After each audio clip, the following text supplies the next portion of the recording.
Tonight, two champions will be crowned in both Sunrise, Florida, but first in Omaha, Nebraska, where the Men's College World Series ends tonight as the Texas A&M Aggies and the Tennessee Volunteers face off. So we can find out who the best team in college baseball is.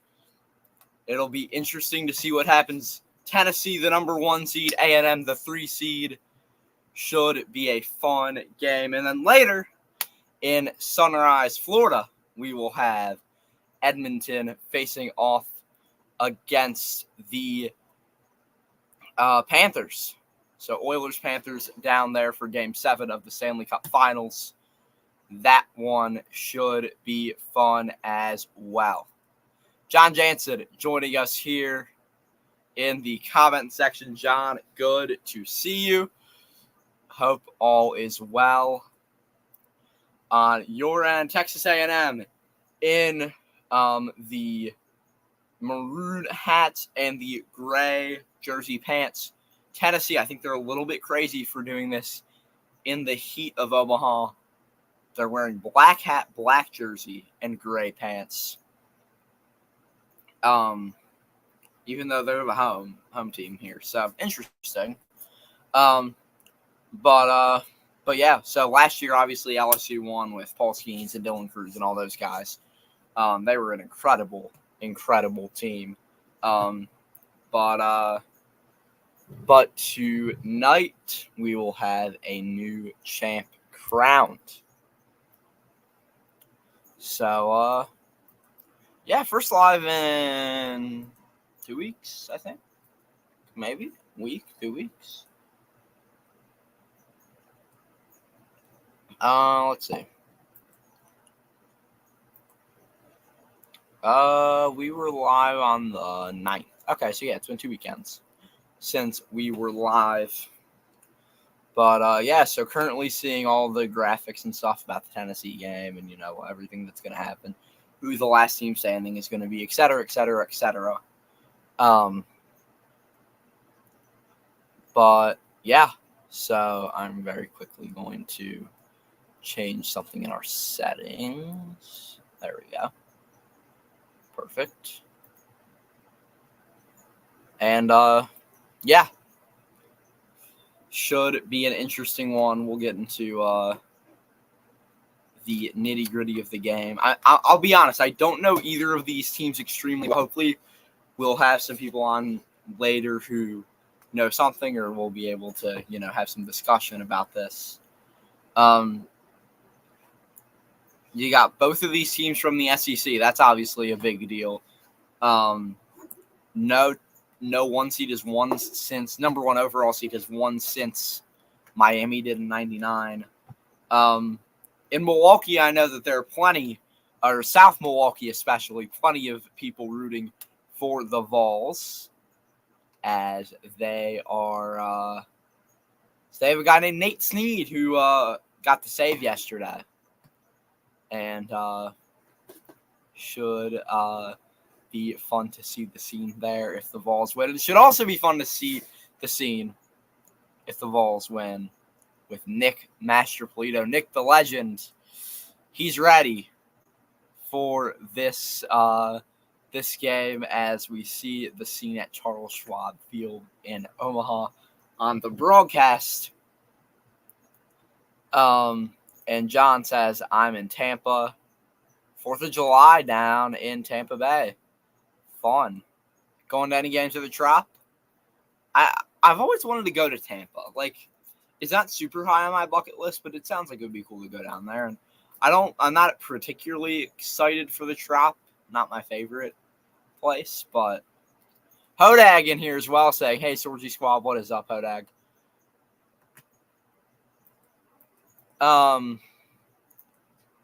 Nick, do you want me to drop the link for you and you can hop on pregame for a minute to give your thoughts on tonight? Because I know that you're more of a hockey fan than I am, and you know a heck of a lot more about Tennessee than I do. Probably A&M too, because I don't watch college baseball until the playoffs, unless I'm going to a game in person. But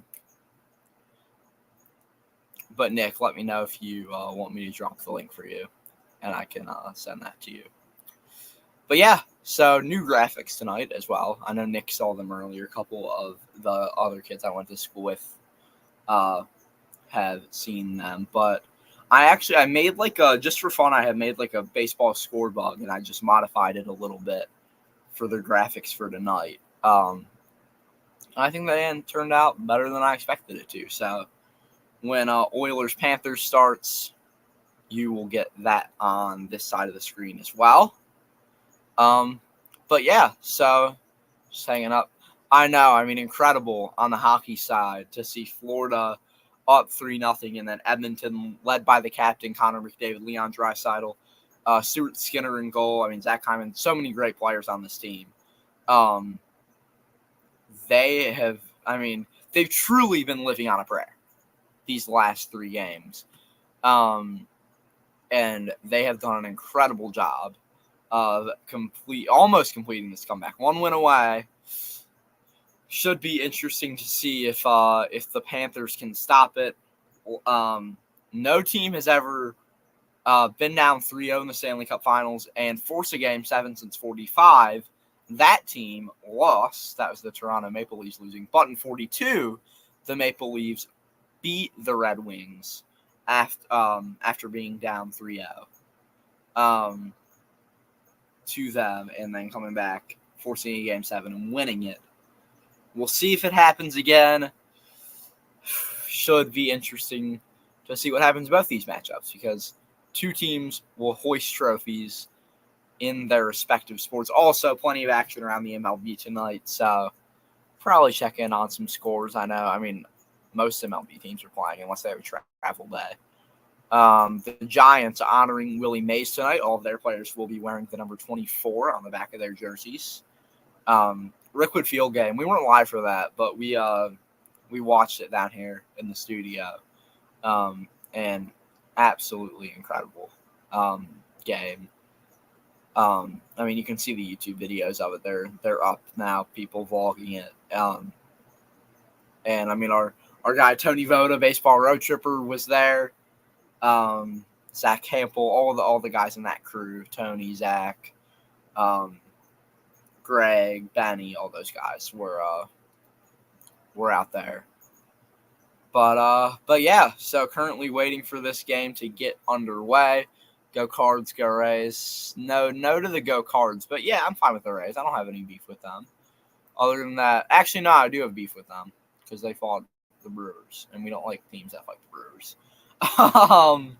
But not Tommy Pham, at least, right? So, Nick, how do you feel about your Vols wearing black today in the 104 degrees feels like temperatures under the bright sun of Omaha, Nebraska,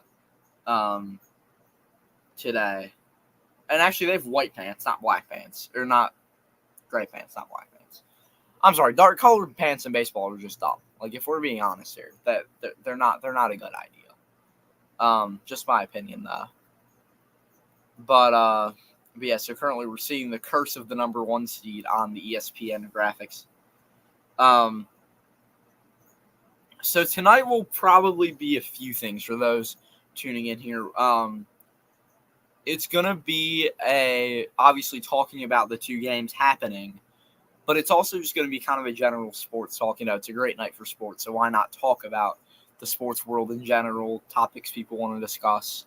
We may, depending on who comes into the chat, we may have a few people who will hop on. Some people you've seen before, but if any of them join the chat, then I might send them the link if they are available to join, and just talk some sports. All right, enjoy this incredible evening. The starter for the Vols, who are the home team technically here in Omaha, it's Sander Sechrist?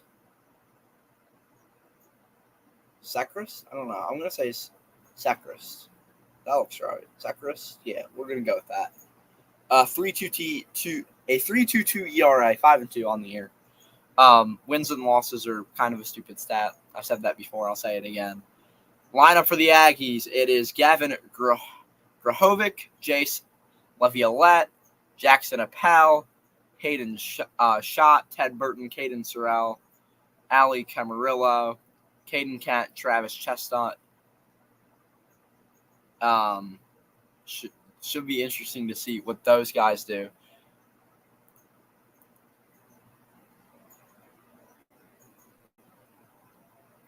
Yeah, I'm just worried about, I mean, I'll say what I was gonna say about the wins and losses though, and I'll get back to the jerseys.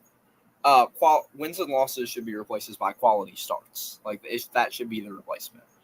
And excellent starts. So like, there's a good marker on how well you're pitching, even if your team loses. It's not your fault if you pitch well. So the first pitch here in Omaha is a strike right down the middle.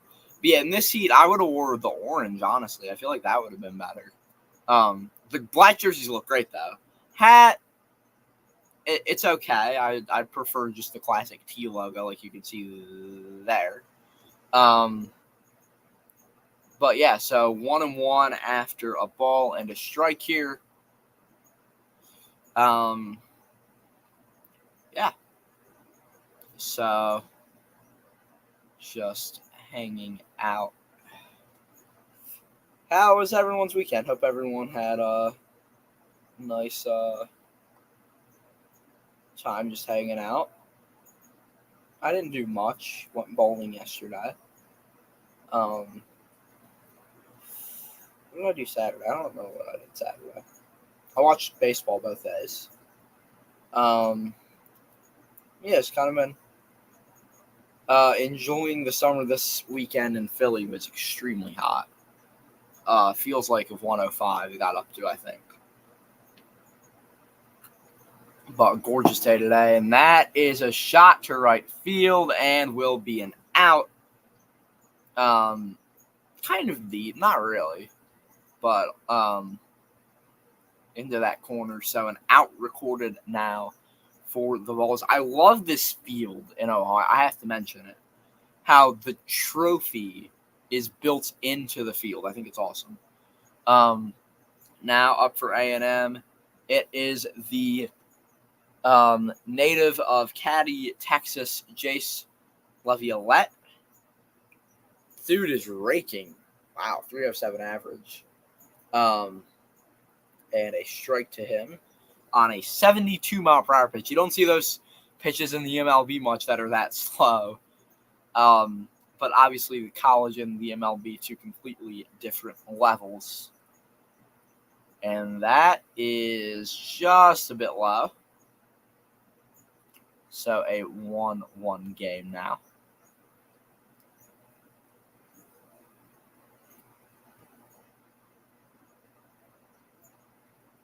That one, a strike as we see the ump cam, which I'm a big fan of. Shout out ESPN for doing that. So I'm going to go ahead and have the rest of this chocolate bar.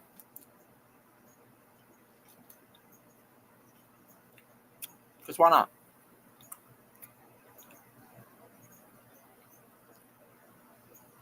2-2 count now.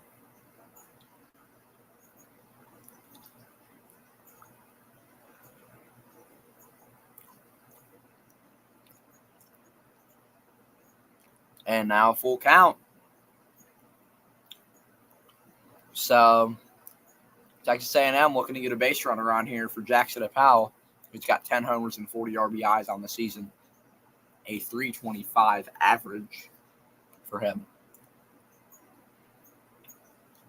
But he strikes him out. 2 outs now for Tennessee.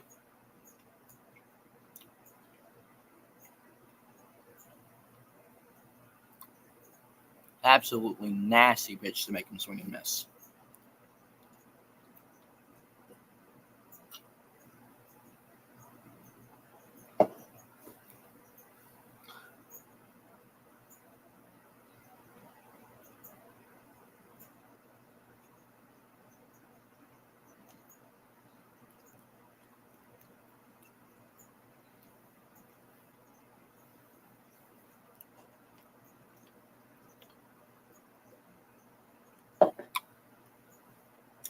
So now the senior catcher rappel up. Takes the ball low. 1-1 count. I'm going to move this, and I'm going to move this up a little bit. Yeah, like that. There we go. And a grounder to second, a bobble play, but still the Vols get the out. We are heading to the middle of the first in Omaha, which means that we will we'll take a break here in a minute. Will and D in the chat saying he's rooting for A&M and the Panthers tonight. Because of Nick the Legend, I have to root for Tennessee, or else I might be murdered in my sleep tonight. And I have family ties to the Vols as well. And I don't have anything against the Panthers. I kind of watching the Oilers is fun. And are there any other reasons I like the Oilers? Not really.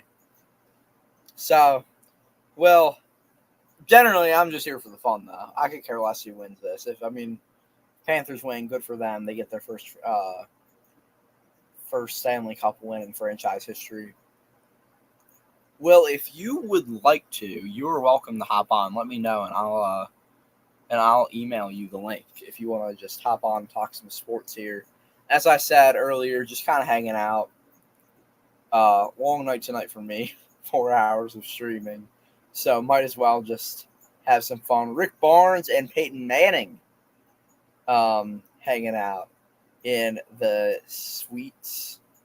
For the Vols, Moore, Burke, Amick, Drelling, Ensley, Tears, Curley, Peebles, and Stark up in their order. All right, well, let me shoot you the link in your email.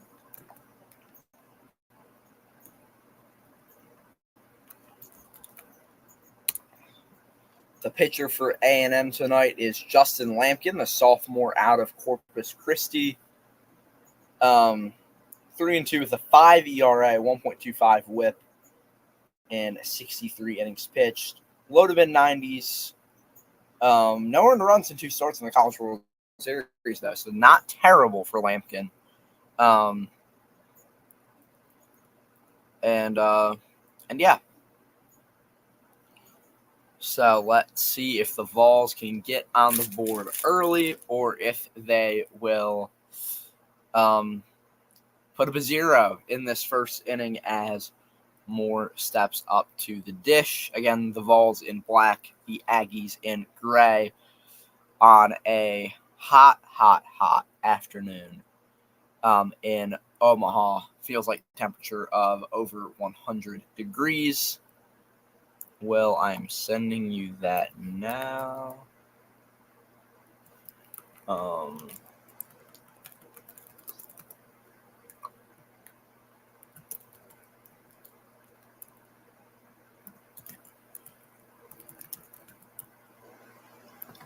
Hold on 1 second here as we back to the comments.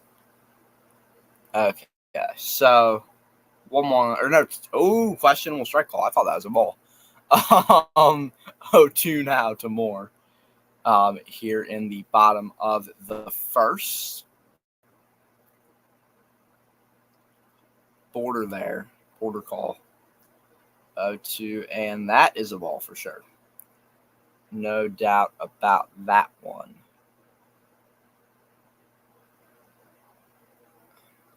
So now 1-2 count. The Vols, as I mentioned earlier, trying to be the first number 1 overall seed. On that one is jacked to left field. Say goodbye. The Vols take a 1-0 lead in the first in this win or go home final game of the college baseball season. 389 down the line to left, exit velo of 108.7 miles per hour. What a bomb there to start it off for Tennessee. Lampkin, as I said, 5 ERA, not exactly what you'd like to hear. And Peyton Manning giving out some high fives there up in the suites. Good start for Tennessee for sure. And Nick going absolutely insane, as he should. That's fair. Well, I apologize. My email's taking quite a long time to load here. 61 career home runs for the Vols. 32 this year. That's pretty impressive.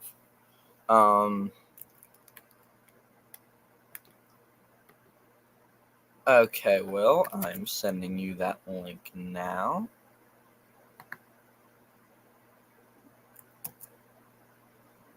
Apparently, it's not working.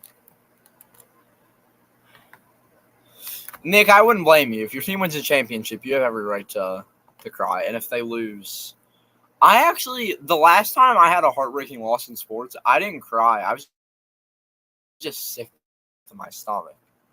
Then hockey time. Yup. And everyone in the comments. No, Will, I have your email. I had to switch over the thing, and because I'm live, it took a while to load each page. There we go. Okay, and I just sent it, so you should have that.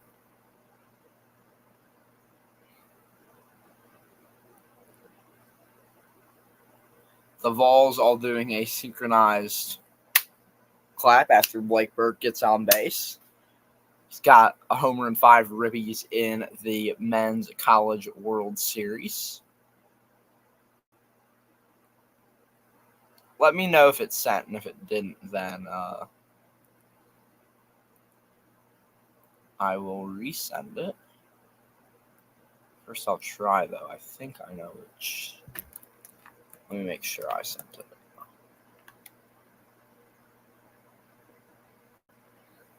That one, a swing and a miss, so a 1-1 count now.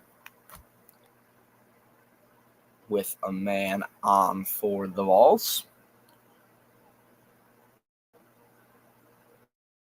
Sometimes, we saw it yesterday with Paul Skeens. Sometimes you give up a run and then you just are absolutely immaculate.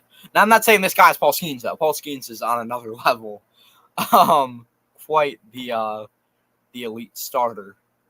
For sure, a candidate for NL Rookie of the Year. Either going to be him, Shoto Imanaga, Joey Ortiz is the only hitter. I guess Jackson Merrill, too, but I think Ortiz has better stats. And yeah. Okay.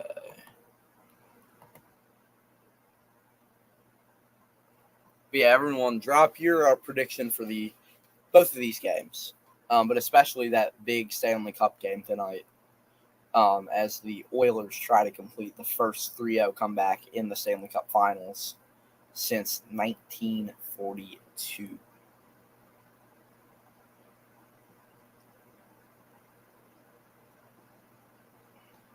That is a high-flying baseball. And, okay, Will, I just realized that did not send. I don't know why. I apologize for the technical difficulties here. But we should have it now. Let's see. As Dylan Dreiling, we're going to go with Dreiling. That makes more sense. Sophomore, 336 batting average, 22 homers, 72 ribbies, with a 1.152 OPS. All these guys are good at baseball. Don't know if you guys noticed. But,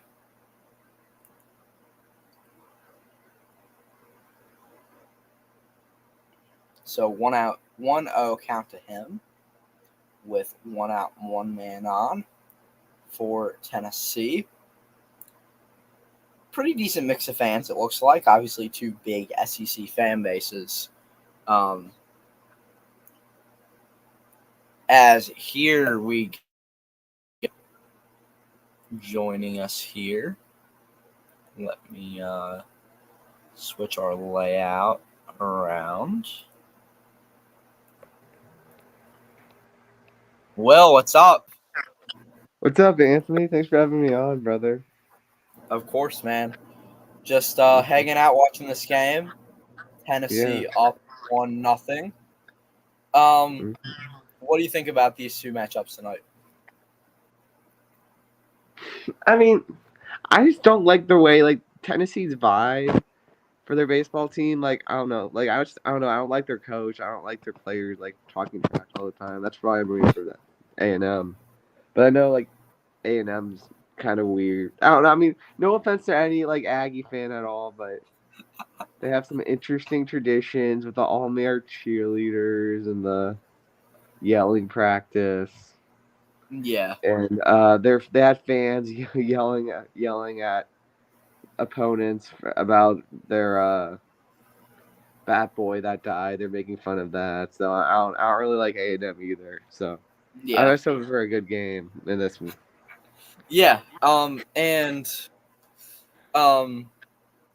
You're Notre Dame Fighting Irish. Yeah. Mm-hmm. I don't know much about their college baseball program, but I do know that Pat Murphy, the Brewers manager, was once their manager. Mm-hmm. And Craig Counsell, obviously the Cubs manager now, he was the first guy that Murphy recruited at Notre Dame. That program, have you ever heard the story of how he became their manager?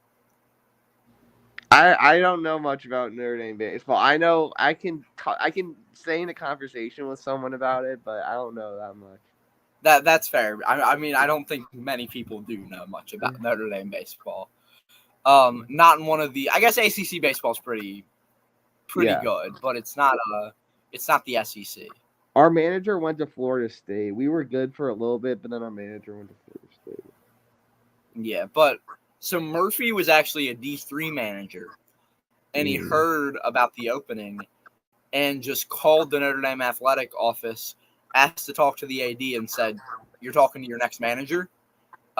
Forced them to give him an interview, and they were just kind of looking for anyone, and he got the job, then went to Arizona State, then went to the Padres, and now he's with the Brewers. The rest is history. So, I mean, that's just... I know the Irish first made their trip. They made their first trip to Omaha in 2002, I think. And with Paul Minieri. And then eventually he went to LSU and won a national championship there. Yeah, and then, as a K there. And then I know we had Link Jarrett, and we went back. And we went to the World Series. We went to Omaha once with Paul Minieri, and then with Link Jarrett, we actually upset Tennessee 2 years ago in 2022 and made the World Series then. Yeah. Okay. 2 on, 2 out now for the Vols in the first, or the bottom of the first. Actually, I need to update that. I missed that one. And that is a sky high. That, and it will be not called foul ball there. As let me update this to the bottom of the first. So now an 0-1 count. Omaha seems like a destination for the College World Series. I don't have a reason to go there other than, I guess, Marquette Creighton any other time of the year. But I would love to go there just to experience that atmosphere. I don't know who I would really root for. I guess in this College World Series, Tennessee, or if Clemson was there, Clemson, just because of me knowing Nick in the comment section and also American Football Network, who is a diehard Clemson fan and was at their defeat to Florida in the Super Regionals. a couple weekends ago, which that was just heartbreaking. And the amount of SEC bias in that one was insane, as he talked about best. But Omaha does seem like one of those atmospheres that everyone should want to go to for a College World Series. So I went to a church retreat when I was in high school. Actually, this was going into high school, I believe. Yeah, this was going into high school. So, and there was a group of people from Nebraska, so I got to meet them. And That's cool. they said all we have in Nebraska is Nebraska football, Creighton basketball, the College World Series, and the Omaha Zoo. And Yeah, they that said, sounds about right. yeah, and the zoos apparently really cool. So Okay. yeah, they have, yeah. That I haven't interacted with many people from Nebraska. Obviously, them being in the Midwest, I have to give them some props. But I mean, that whole region, like Nebraska, I want to go to an Iowa football game. That's for sure a bucket list. Stadium. The wave, just for the wave. Yeah, exactly. That's it. And then I guess I don't know what else in that region. A Kansas basketball game would be cool. And I mean the renovations to Kansas's football stadium look incredible as well. What they're going to be doing there. Yeah. But maybe yeah, I don't know. Maybe a Nebraska football game just because of the tradition there. Yeah. I would go to a Nebraska-Wisconsin volleyball game. That would be cool too. Yeah. That like at if they did it at the football stadium or at the arena there. Obviously those being two of the top programs. Wisconsin volleyball actually going to be on my dad's old radio station, WTMJ, starting this year. So that should be go. Yeah, I was kind of surprised. I'm like, okay, volleyball on Wisconsin's radio station. Yeah, we're going to be, I guess, just streaming everything sports tonight, I guess. I don't know. We're not going to be streaming the game. Not streaming the game. We want to stay on YouTube, but yeah, exactly. That's the biggest. It's the biggest thing. But yeah, heading now to the second in Omaha. Well, I'll ask because I've talked to another Notre Dame fan, the football expert, about this.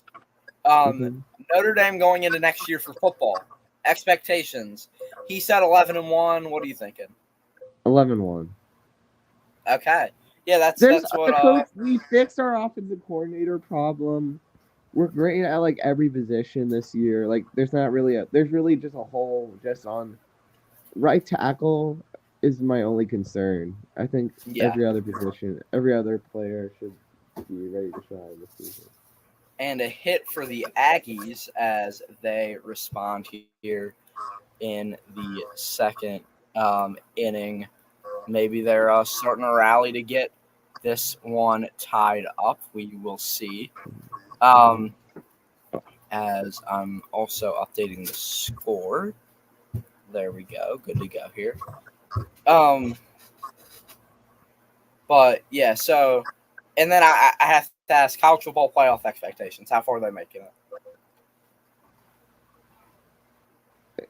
At least I'm hoping Final Four. Okay. I think that's pretty realistic. I can see that happening. Because they're going to be the 5 seed at 11-1 probably, unless you have like two 12-1 teams out of the Big Ten. 5 seed, I could see it. Yeah, but I don't know. Looking at the schedule, I'm like, okay, Notre Dame should win every game, but they're gonna yeah, exactly. But I mean, I do the same thing with the Badgers, where I'm like, they should win a lot of these games, but I just subtract one game just to be that loss, unless I think they're gonna be like really bad, and then I'll be like, I'll give them an extra win. But it's just that kind of good teams lose that one game, bad teams win that one game factor in college football. which it should be an interesting season. First one without the Pac-12. A lot of mega conferences. Players getting paid. I mean, a lot of change from year to year here. The most change we've seen in a while. It's sad, but that we're seeing the sport go. But at the same time, it's exciting, especially with the college football playoff expanding, to see kind of how that all works out. But also, I mean, the NFL and college football playoff playing on the same day, I think. I hate it. In December. I hate it, Anthony. I know. It's tough. As a second out there. So a man on with 2 outs now for the Vols. Will, you're a Nats fan, right? Mm-hmm. Better than last year, right? Or are we feeling a little bit better? This is what I hoped. Honestly, going into the season, this is what I hoped. Yeah. No, I mean, that's all you could hope for, I feel like. Mm-hmm. Or are they a 500 team next year, maybe? I'm hoping next year they make the playoff. We can make the playoffs this year, but I'm hoping like we're at least. I don't know if at the Phillies or Braves level, but like this year we might like creep into the playoffs. Next year, I think we'll firmly be a playoff team. I can see that. Yeah. If you make it this year, are you the 5 seed or the 6? And if you're the 6, I'd rather be the. No offense to you, Anthony, but I'd rather be the 6 than have to go out to Atlanta. Just because. That's fair. Do you have confidence in playing the Brewers? I mean, the only reason I'm saying that is because the Brewers haven't really shown me they can win in the playoffs. Besides 2018. That is true. I'll say that this team does have a different feel because Craig Counsell's not there. Yeah. And I mean, especially last year, I mean, he started Jesse Winker in a playoff. Jesse Winker has been cooking for us, though.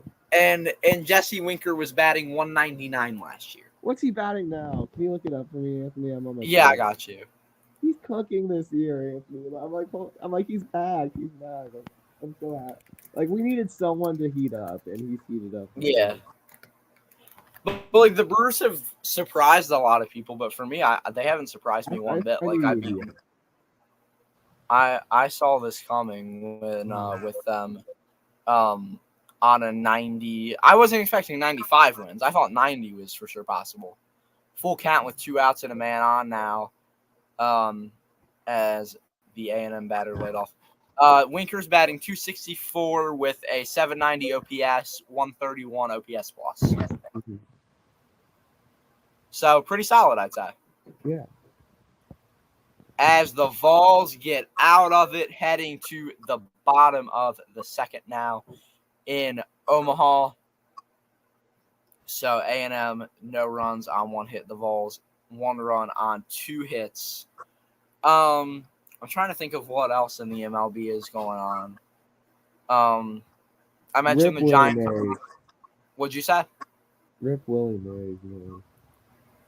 Your audio's a little bit muffled. Okay. I said rest in peace to Willie Mays. That's exactly what I was gonna say. The Giants honoring him. Like I don't feel bad that he died because he was old. I feel bad that he died before the game at Birmingham. For sure. Yeah. That was sad to see. Yeah. I'll say the other thing. I think now we can, and I want your thoughts on this. I think now that, like a week or so has passed since he passed away. So I'll ask, and this doesn't just have to be limited to the MLB. It can include the Negro Leagues because of guys like Josh Gibson and Satchel Paige. But your top 5 baseball players all time. It's a really tough question. It's just personal preference. Exactly. Yeah, it can be personal preference. Who do you think the top 5 are? Ryan Zimmerman, Steven Strasburg, Max. I guess Max. I don't know. Max. He went to the Mets, so I am like that. But I guess I'll pick Max Scherzer. Chad Cordero, folk hero Okay. for the Nationals. Adam Jones. I liked Adam Jones. I like He was Adam cool. Jones too, yeah. Yeah. Axeman K10 in the chat is up. Go, folks. Axe_streams on Twitch. Go give him a follow. Ian Desmond instead of Max Scherzer. Max wasn't in that. Oh, yeah. Okay, I like that. Yeah. That's 5, right? Yeah, that's fine. Okay, so my 5. If we're gonna go personal, I'm gonna go Ryan Braun, even though he cheated. He cheated. Okay, can I say something? I need to say this, Anthony. Yeah, go He ahead. denied it so many times. I'm like, okay, I don't care that much if you cheat. If you like say, okay, I cheated. He denied it. I'm like, if this guy actually cheated and then he cheated, I'm like, oh my god. Well, so he denied it, and then he said, "I did it," and then he went into the Milwaukee community, did a whole bunch of community work, made it up to the city. And I mean, from the time I was a little kid to when I was, it would have been 2020, so I would have been 9, 10. Ryan Braun was the man in Milwaukee. Yeah. And I mean, every game, watching him out there, he's there. Ricky Weeks is for sure there. Ricky Weeks. Now the bench coach, or not the bench coach. That's not his title. He is the assistant manager. That's his official title. So funny story. It was the second Giants-Patriots Super Bowl. When my parents asked me who I wanted to win the Super Bowl, my response was Ricky Weeks. That was my answer. I love that. So he's there. Christian Yelich has to be there, because he's the man. And then, do I want to go really random? I would have said like a guy like Orlando Arcia, but now I can't say him because of the Phillies whole thing. But the other two are kind of tough. I think I'm going to go Lorenzo Kang, just because of his incredible plays. Incredible. Like, it was him that had the was it him that had the inside the park home run against in game 1 of the World Series, or was that a different Royal? I think so. I think that was him. Yeah, that was cool. And Hodag saying, "You're just a kid. I grew up watching Robin Yount. My dad's Cecil Cooper jersey is about, 5 feet away from me. And I have a Robin Yount jersey. I mean, actually, I have 2 Robin Yount jerseys. I mean, that 82 team, legendary. And then I guess I'll go. That's 4. My last one, I could go Josh Hader because I was at the no-hitter. With Hader, and I could go Burns. But I think I have to go with the guy I never watched play. I think I got to go Hank Aaron. No Prince? No Prince Fielder. I love Prince Fielder, but Hank Aaron is an absolute legend. That's fair. Without him, I mean, he didn't even – well, he played for the Brewers for like 2 years. But, I mean, his numbers retired. Yeah. He has who knows how many plaques around the Miller Park area. Absolute Milwaukee legend. Brought the city their only baseball world championship with the Braves in '57. But Hank Aaron, I think, is a perfect segue into the GOAT conversation. I think if I'm talking just the 5 best players all time, I think you have to put in Josh Gibson. I mean, just looking at his stats from the Negro League is incredible.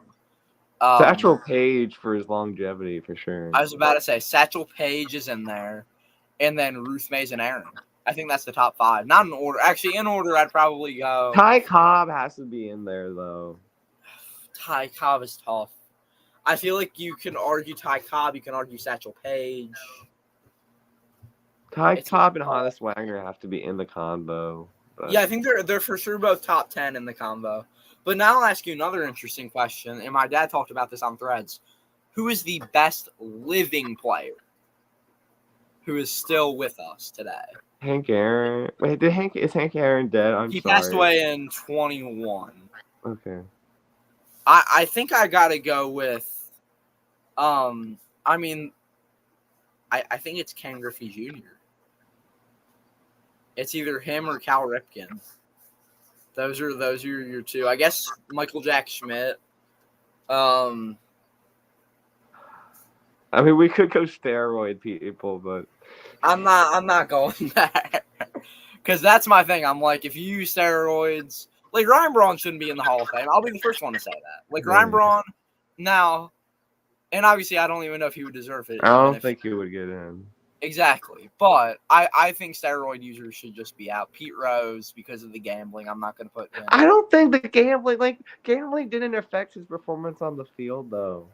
It's true, but I think it's Pete. I think it's Pete. There's an argument. But my dad, I think my dad puts it best.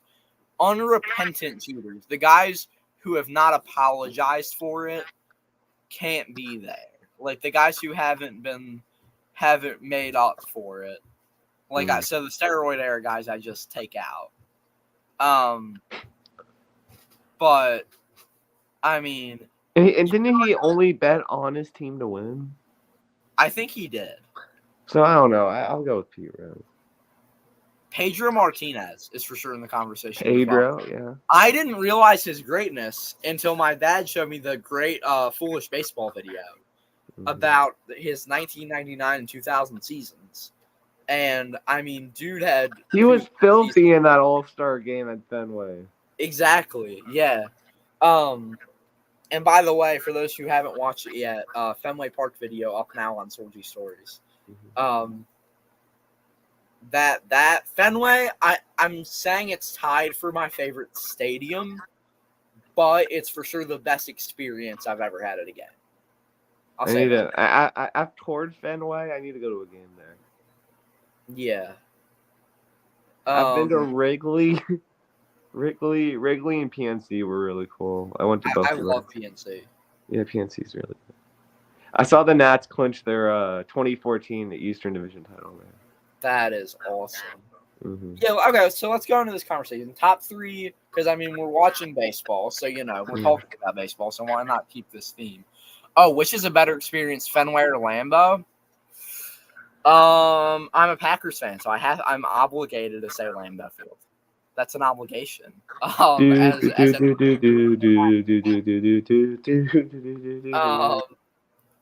I'll ask you your top three games you've been to as a fan. What are the top three games you've been to?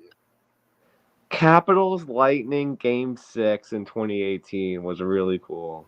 Okay. That was the first postseason elimination game I've been to. Okay.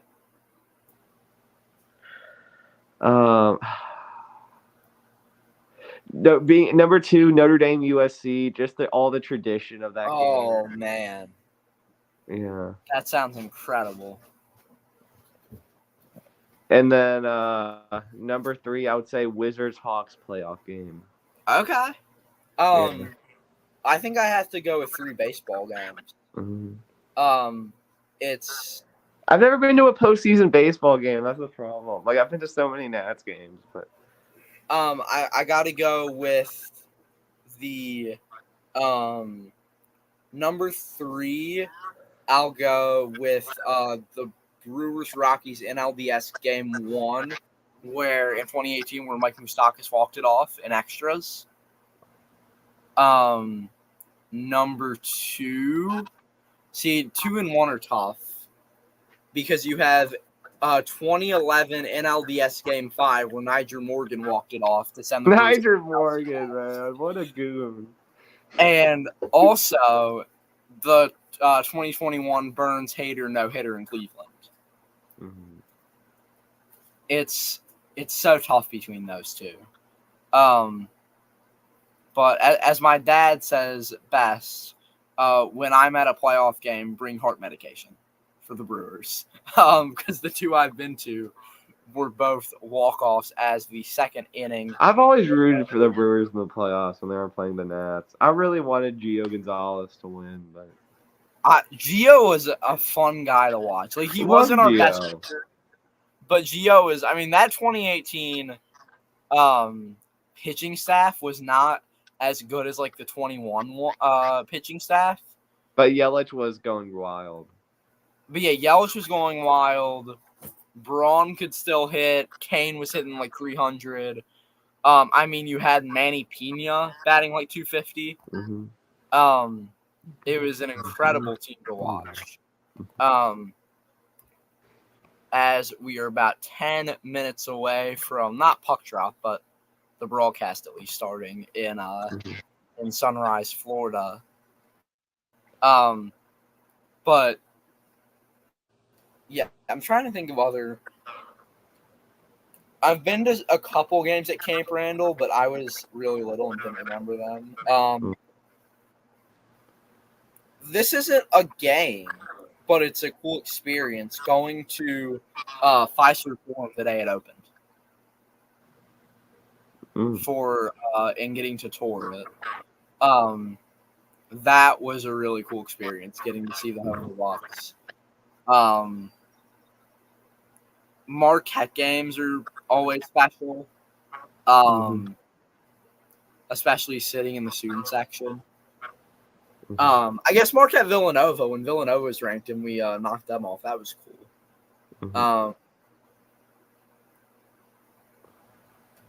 I'm trying to think of other games.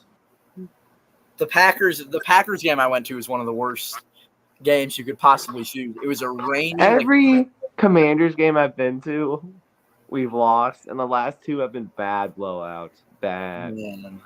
The only game at Lambeau I've ever been to, it was like a rainy December afternoon, Packers Cowboys. Like, both the quarterbacks were hurt. It was like I think it was like a 17-9 game. It was really low scoring.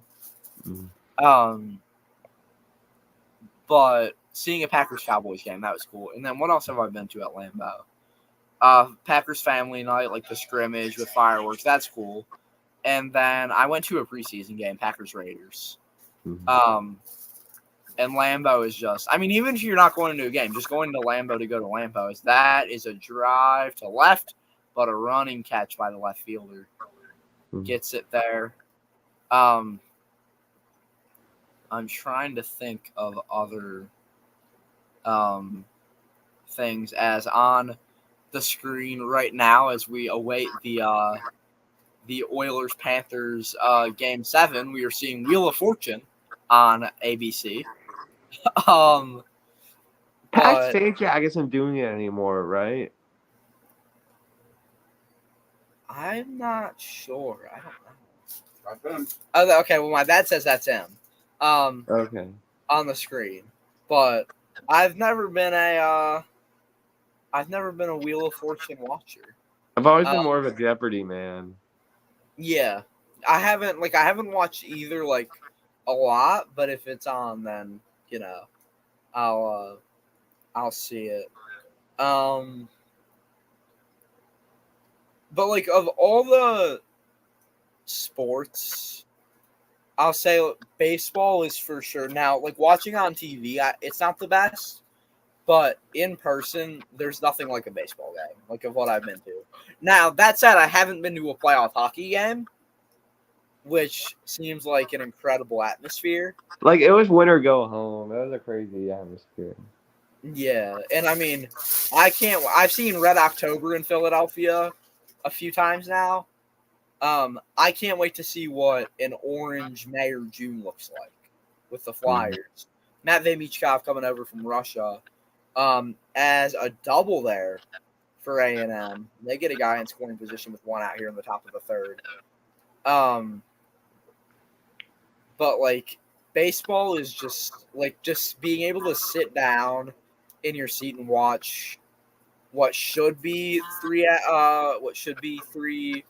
hours, but now is like the last game we went to was I think it was it was the last game we went to, which was a Brewers Phillies game at the bank. Lasted, I want to say 2 hours and 14 minutes.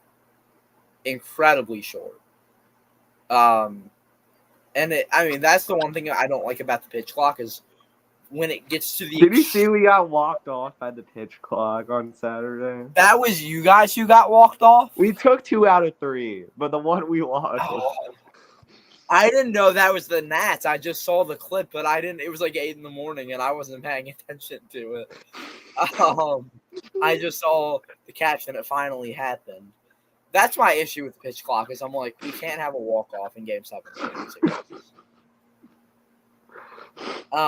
But generally, I just think I knew we were going to blow. Like, it was base loaded, no one out. I'm like, okay, I'm all right. I'm like, all right, how are you going to kill me? What way? Like, are you going to stab me in the back, shoot me in the head? And then I'm like, yeah. Oh, no, you didn't. Yeah, that. Yeah. But I was like, just generally, Rob Manfred is not good at his job. Like, he's just not. No, he's not. And I mean, the fact that, if for someone who's like, he's not that bad, the second Ken Rosenthal says something bad about him and, is critical of him, he's fired from MLB Network. That's all you have to know. I mean, Rosenthal being gone, Scott Braun resigning. Shout out, by the way, to Scott Braun and company over at Foul Territory. They're now on the Valley Sports Networks nationwide every day. And I love that show with him. Former Brewer Eric Kratz, AJ Brzezinski, Todd Frazier. Sometimes Adam Jones is on there, and Trevor May and those guys. Good. So, are you a John Boy guy? Yeah, I like John Boy. Mm-hmm. I like some of their shows. Yeah. Baseball Today with Chris Rose and Trevor Plouffe is fun. Mm-hmm. Trevor has some takes I just don't agree with, but he's a I'm like, come on, Trevor. And A&M is on the board with an RBI single. Tied up in Omaha. Oof. Beautiful hit down the left field line. Past the third baseman. Took a few hops. Man, and Hodag sang, went to the fight, and a hockey game broke out. Exactly. That's a perfect way to put it. I've been to the last hockey game I was at was, it's the one that you can see in the background behind Will on the screen. It was Admirals Wolves AHL action at Panther Arena in Milwaukee, formerly known as the Mecca Arena, where the Bucks played way back in the day, and where Marquette played back in like the 70s. And that place is an interesting spot to watch a game because it's the old arena. The Panthers play there, UWM, for basketball, and the Admirals play there. And there's another team that plays there, and I forget what sport. But yeah, hockey is like, I haven't been to a Flyers game yet. I haven't been to a Sixers game, Eagles game, none of that. But I'll say a Phillies game is awesome. I mean, I'm too scared of their fans. The fans, I don't know how they would be doing Nats fans. The Brewers fans, they're good. When the Nats were bad and the Phillies were good in like the late 2000s, they always cussed out the Nats players, and they're just disrespectful. Yeah, some of the fans are like that, especially during the playoffs. I'm like, you're an away fan. You should be respectful. You're going to our park. Yeah. As that is a grounder, will they get an out? No, they won't. 2 guys on, 1 out. Phillies fans are generally well behaved during the regular season. They're not Eagles fans. They're not Flyers fans. They can go a little bit overboard. But like the super fans, like especially when you talk about like the Pandemic Crew and those guys, like part of their goal is to make Philadelphia to get rid of the stereotype and to be kind to other fans. Mhm. which is something I love. But like when we're at Brewers Phillies games, like the fans give us crap, and they'll when the Phillies hit a home run, they'll look at us and whatever. But generally, they're good. Now to an in division team, at least you're not a Mets fan. That's a thing, right? Like when it comes to the Mets, it can get ugly. But the bank is just a fun place to go watch a game. Like I'd say in my top 5 stadiums in baseball, I put it there.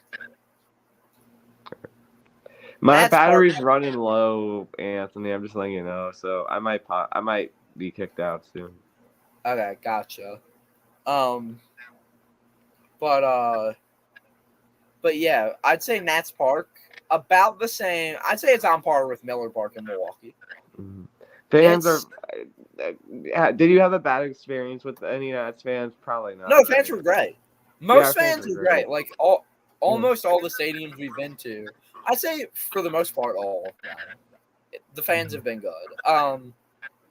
I mean, when it comes to Mets fans, most of them were good. When we were there last, we got. I'd say it was more FUs than we've gotten at any other place. More what? More FU, people just yelling that. Yeah. And when Reese Hoskins would come up and we cheered, getting mad, and Will, his phone dies there, but we appreciate him joining us and discussing. As this is, as we segue now to as the Vols get a double play to end the top of the third. Now it is time for the Stanley Cup. Sunrise, Florida, for a Game 7 winner go home. The Edmonton Oilers, down 3-0, have won 3 straight games. An incredible comeback for them. As, I mean, this should be fun to watch. Edmonton and Florida, as well as continued talking about the College World Series. But we will get into all of this after the break. I'm going to take a quick break before this hockey game gets underway. So we will see you on the other side. Until then, this is Maiden Voyage by Duke Harrington from Epidemic Sound.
as we are back, ready for some playoff hockey action in Sunrise, Florida. Anthony Storgy here for the second hour of our 4+ hour stream here from the Sorgi Story Studios in Philadelphia.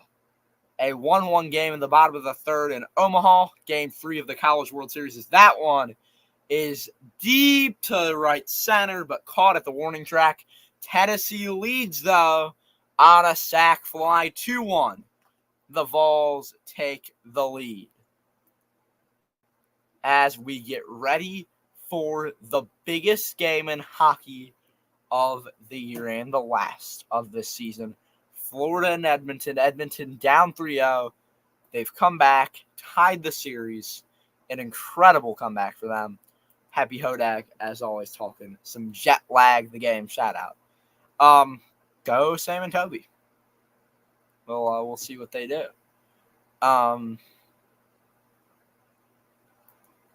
Hopefully they win because I'm a Sam fan. And Toby's cool too from the New Zealand series. I liked her. Hunter Ensley up now. He is 0 for 1 tonight as we update this graphic. As we are about ready, the Oilers about to come out onto the ice. And what a moment this should be. Will they complete the comeback? It's the question everyone wants to know. Or will Sergei Bobrovsky and Matthew Tkachuk and the Panthers team, will they be able to win their first cup in franchise history? I guess we'll have to wait and find out. It will be interesting to see what happens at American Bank Arena in South Florida. And now a single for Tennessee with 2 outs. They get another man on base. Sean McDonough and Ray Ferraro, either one,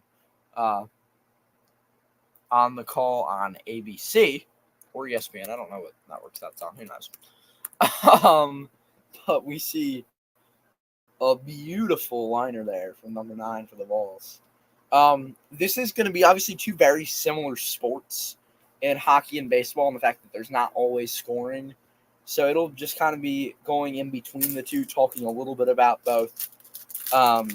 But also just depending on if we have any more guests tonight, just discussing sports with them. In the general sports world, that can be football, basketball, baseball. If anyone is joining our Stanley Cup audience, then welcome in. Probably be taking one more break before the game starts just to stick out a thing for the Instagrams. 0-1 count now to the Vols. And he lines one into the gap. That's going to get a man to second base. So 2 guys on with 2 outs now for Tennessee in the bottom of the third.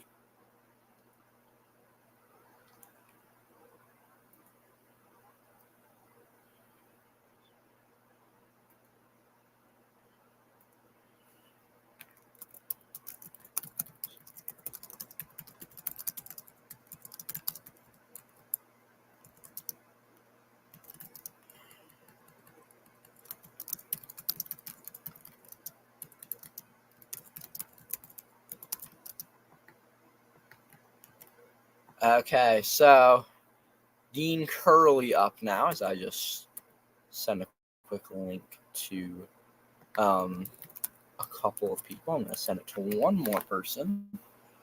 So 2 on, 2 out. Should be interesting to see what happens here.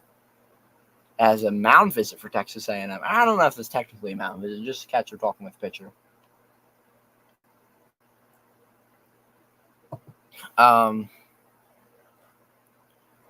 The Phillies just turned a triple play, so congratulations to the Fightin' Phils just down the road from the Sorgi Story Studios in Philadelphia,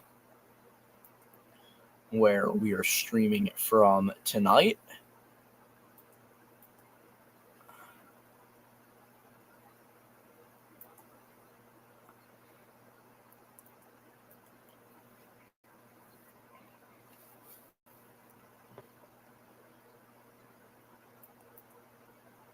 Okay, so yeah, should be interesting to see what happens here.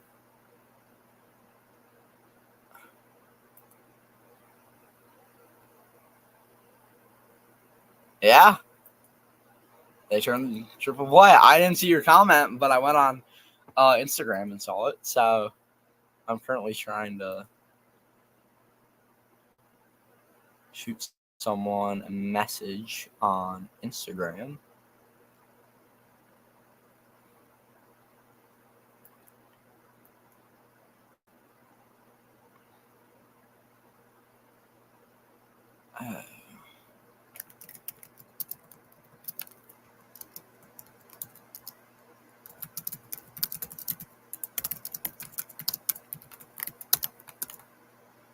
Okay, just sent that message.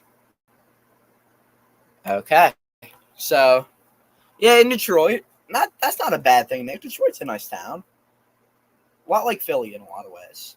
Um, Smaller than Philly though. Good vibes in Detroit though. Really nice people. Um, when I was like I don't know 5, took a trip there for the Brewers. Comerica Park's nice, top 10 stadium. Not top 5, not quite Citizens Bank Park, but it's nice. A lot of good kids areas.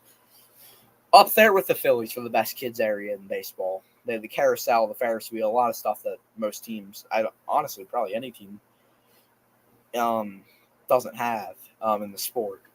But yeah. So just hanging out.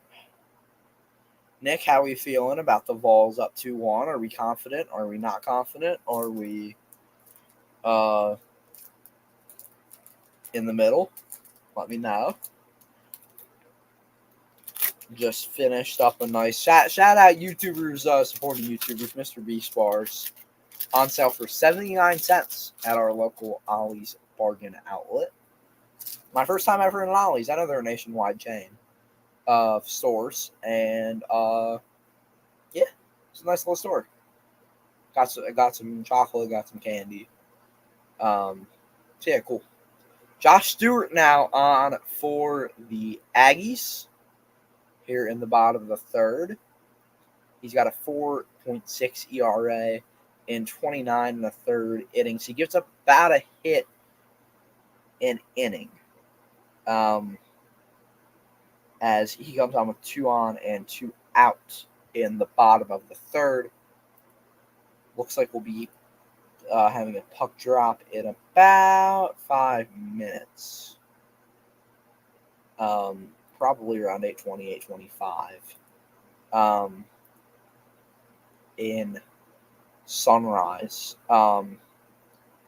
Appreciate everyone being here, supporting the channel as we are an hour and 16 minutes into the stream. And yup, here comes the thing. American Bank Arena in Sunrise, Florida, just west of Fort Lauderdale, northwest of Miami. Lights are out in Sunrise as we're seeing the guy who always takes care of the call. And that's a hit for the Vols. Will a man come home? Yes, he will. The Vols lead this one 3-1. But an out. Does the run count? Yeah, it does. Okay, that's all that matters. The run counts. 3 outs, but 3 runs for Tennessee here in this one. We're going to take a quick break as we head to the 4th and as we get ready for this game. Be right back.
Okay, we are back here.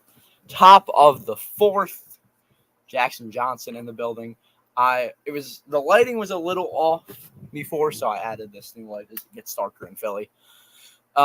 Jackson, good to see you. Had to quickly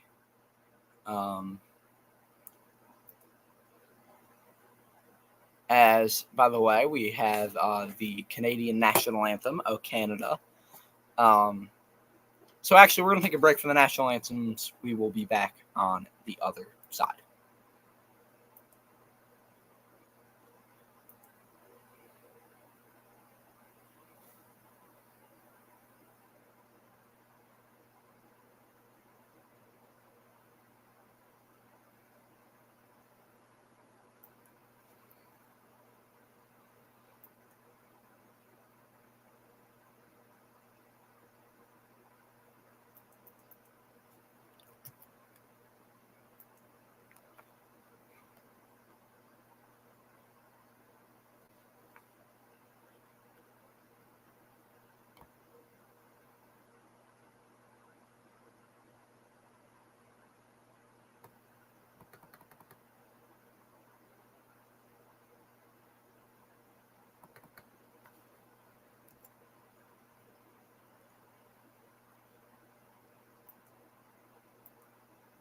As the Canadian national anthem has finished, we get ready for the Star-Spangled Banner.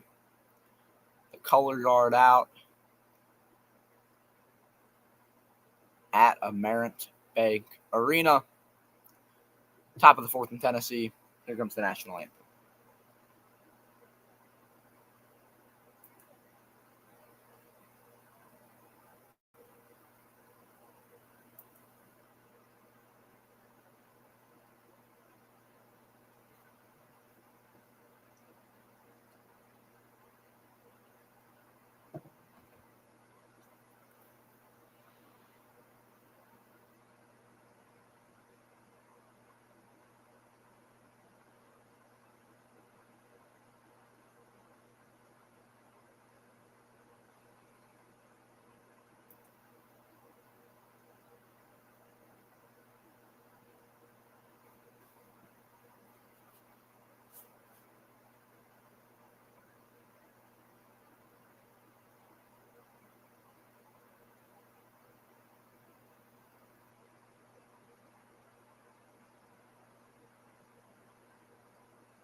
As the national anthems finish, I think, maybe, yes.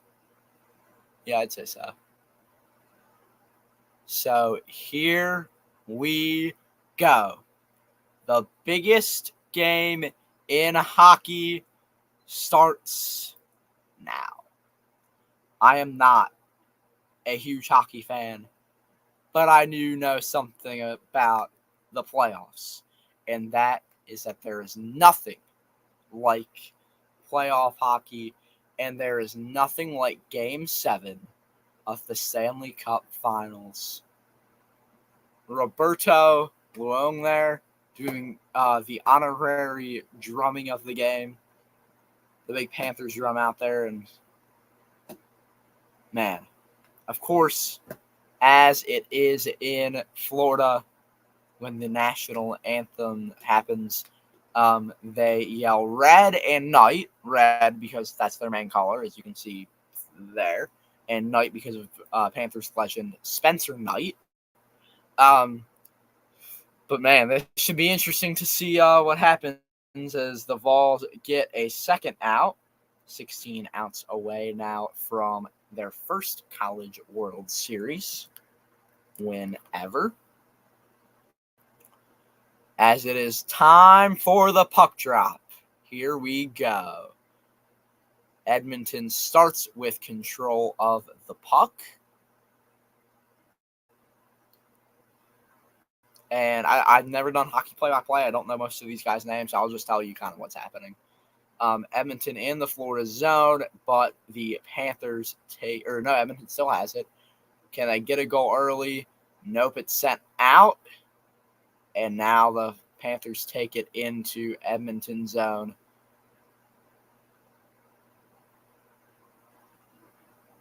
Looking to get an early score here. I want Edmonton to win this. I don't know why. They're just who I'm rooting for. That's about it. Let's give us your thoughts. Who's winning the College World Series? Who is winning the Stanley Cup Finals? And give your thoughts on baseball, hockey, soccer. Team USA beat Bolivia last night. Watched that one a little bit. A lot of stuff. Basketball, everything. Just give your thoughts on sports. As Edmonton brings it back into the Florida zone, but the Panthers take control.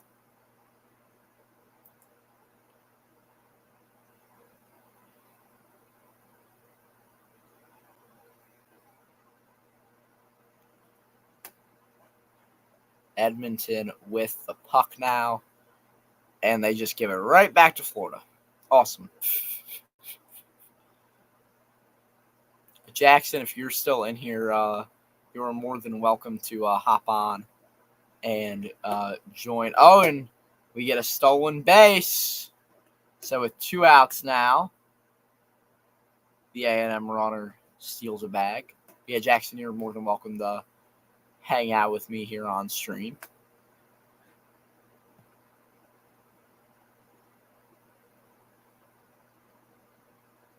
Skinner gets it out, though. And now Edmonton brings it to the other end, looking for, as I said, an early goal. McDavid shoots, and it is no good. That was not McDavid. That was Fogley? I don't know how to say that guy's name. Montour shaken up for the Panthers down on the ice. As I said, in both of these games, I'm not an expert, but I just like watching it. As a penalty on 37 for Edmonton. So he is in the box, which means that the Panthers are on the power play. Not Pico power play, though. Just power play. Because I don't know what their power play is. But here in Philly, we say the Pico power play. 2 minutes on the clock. Barkov and Tkachuk, I know that. And Sam Reinhart, I know who he is too. Those are the guys on the Panthers I know. And obviously Sergei Bobrovsky. Okay, so we have a little face-off in the Edmonton zone. And they have to do it again. 1-2 count, meanwhile, in Omaha with a man on second and 2 outs, top of the fourth. Vols up 3-1. Florida wins it. Tkachuk with it. Edmonton gains control. They send it to the other end, but it goes right back to Florida. They look for a goal. Reinhart shoots. No good. Saved by Skinner. The Vols get the third out. They are heading to the bottom of the fourth in Omaha. Florida with 1:48 on the power play. Paul Maurice, the manager for these Florida Panthers, he has never lost a Game 7 in his career. How about that? Both teams trying to fight for control of the puck. Edmonton has it, but it's a 3-on-1, and Florida takes it to the other end. Reinhart passes it, but out of control, and Edmonton gets it back. They will take it the other way, and Bobrovsky has it. Will give it to his teammate, and it is in the control of Florida now. Hope everyone is having a great evening. If you're just joining us, if you're new to the channel, make sure to like and subscribe. And if folks who haven't checked out our Fenway Park vlog, make sure to check that out as well. From if you're a baseball fan, that was a fun experience Memorial Day weekend. Also, check out Jackson Johnson's content. He did an interview. I haven't been able to watch it yet, but with Coos from Coos's Corner, who had my dad on the show when Luke Fickell got hired by the Badgers. Go check out that interview. I bet it is incredible. I'll have to listen to it tomorrow myself. But Florida with the puck. Bennett brings it up. Passed to Lundell. Edmonton with it. They send it straight to Borowski, who gives it back to his teammate. Bennett now trying to get into the Edmonton zone. Vertahage passes it, or still had it. Lundell gets it to Vertahage again. Full strength now for Edmonton. The power play is over. And Florida scores early. 1-0. The Panthers lead Edmonton with 15:33 to go in Game 7's first period. An incredible score by the Panthers. Vertahage there has it, passes it, and just a beautiful shot. And then Vertahage taps it in. Pass Skinner. Florida leads.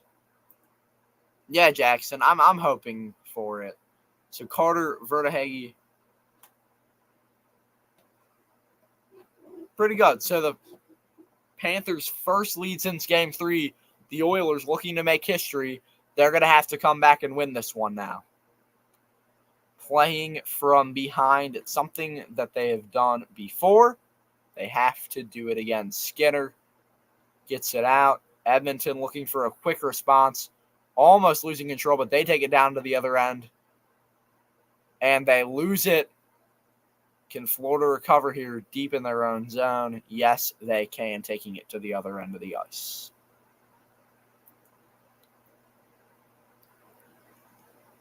Still 3-1, no men on, no out here in the bottom of the fourth in Omaha.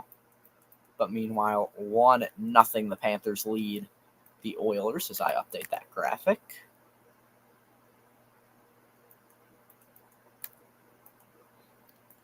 Edmonton with it. They don't keep control. Everyone fighting for it now. But, man, the Florida fans on their feet. Oh, Florida takes it down to the other end. Can they make it to Edmonton to flex it? Ooh, a hard hit on Kane. Holy moly.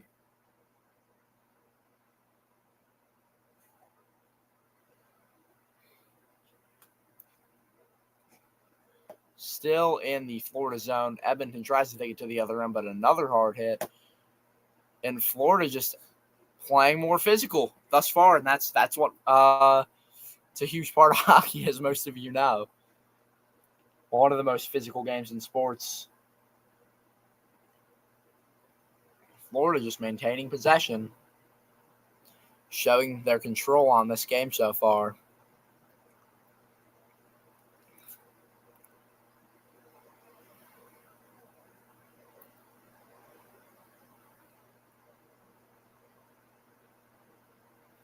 Edmonton with it now.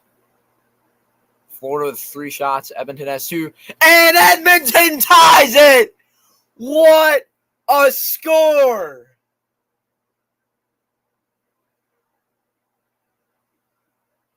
Don't count the Oilers out yet. Janmark there responds early. Within 3 minutes of that goal, they take it to the other end, and a beautiful score, the 1v1. Janmark versus Bobrovsky, and a beautiful shot. Edmonton leads. Do I sing it? Go ahead. My dad's...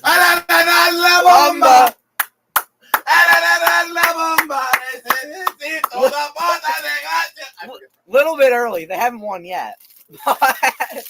But Edmonton ties it. Hopefully we'll be singing that at the end of the stream. That would be fun. Shot by Florida. Another shot by Florida. They can't get either to go in. Or maybe they didn't get a second shot off. I thought they did. Maybe they didn't. Florida looking to score. A lot of action around the net. A competitive physical game early. And a bot shot there. Can Florida get it in? No, they can't. Edmonton with control. They try to get it to the other end, but Florida responds, getting the puck back. So there's your sighting of Jay Swordsby, my dad. Possibly for the night. Maybe he'll be back later. Oh, there he is. As Skinner out of net now, but now he's back in. I lost half my voice. Oh, man. And Florida, they almost get the lead back, but it's out to the other end as they skate to get it back. Florida does. 1 out now, an 0-2 count with no guys out of the bottom of the fourth in Omaha.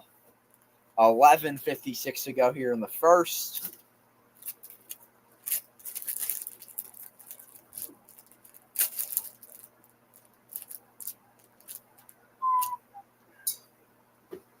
A face-off there in the... and Edmonton almost had control. I thought they had that.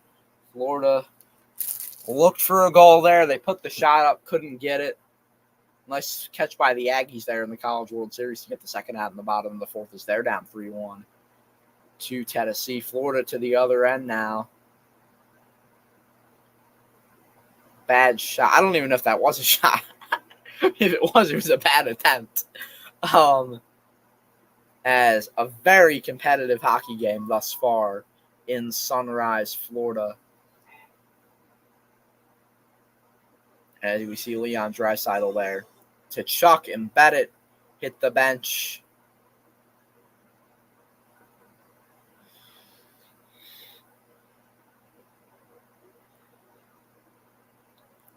But we see the replay of that goal. Look at this one-on-one, and he just beats him. An incredible play by Edmonton. As who has control of the puck? Fighting on the boards there a little bit. In the Edmonton zone. Everyone fighting for the puck and the Stanley Cup as well. Up against the boards in strike 3. End of the inning in Omaha.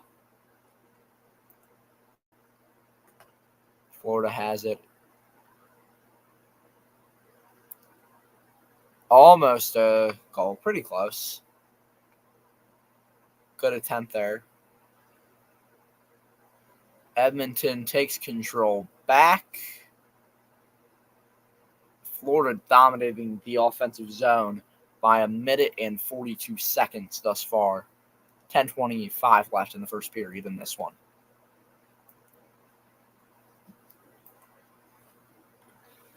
If this is old news to you, I'm sorry. The Phillies got a triple play. Yes, they did. So.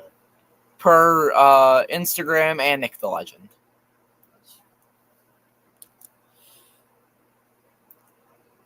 Of that, I forgot to ask, what's your prediction for this game?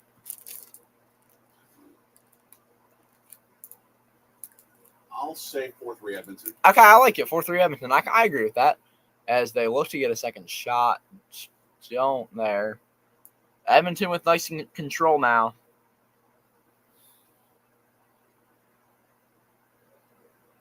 Looking for good opportunities. They shoot.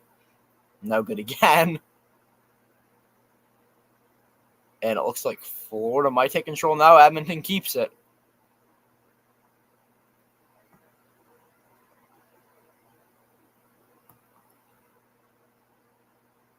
Edmonton deep in the... that was close. Edmonton almost had the lead. And a beautiful catch by Bobrovsky. Is he a catcher or a goalie? Who knows? Because that looked like something a catcher would do. Beautiful play there by Sergei Bobrovsky. Before you in here, let us know you're here by saying hi, I guess. 9:09 left in the first as we take a break in Sunrise. It's still going in Omaha as we get ready for the top of the fifth. Tennessee 15 outs away. It's a lot of outs, but still 15 outs away from being crowned champions for the first time in program history. Little bit of news around the sports world today. Edwin Diaz, Mr. That intro. Suspended 10 games for using an illegal substance. Scotty Barnes getting, I think, a 5-year, $270-something million extension with the rookie max. With the Raptors, Kenny Atkinson named the Cavs head coach. And yeah, so that's about it. JJ Redick was officially introduced today as the Lakers head coach. A lot of basketball news today. As a 1-2 count, Tennessee catcher, nice dash. It looked like the ball might have hit him in the neck or the face. Says he's okay, but a little bit shaken up. Let's see where it hit him. Oh, yeah, looks like the shoulder neck area. Bless you. But he puts the mask back on. He is A-okay.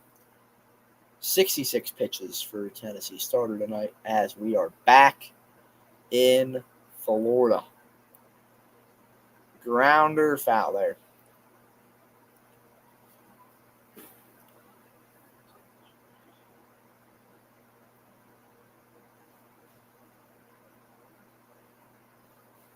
Oh, man. Kyle Oposo. Over 1,000 career games. That's incredible. Two hits, 217 ice time. It's in the Florida zone, but Florida's going to take it the other way now. Looking to get the lead back. They shoot. No good.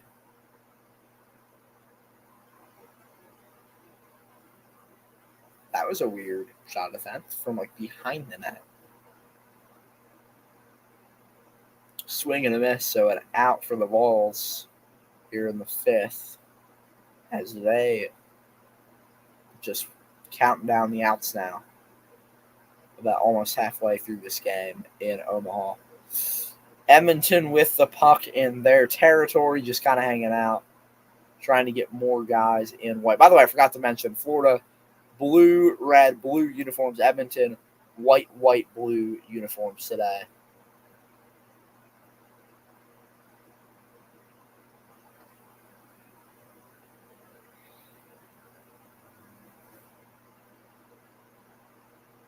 And in games 4 through 7 this series, Edmonton outscoring Florida 19-6.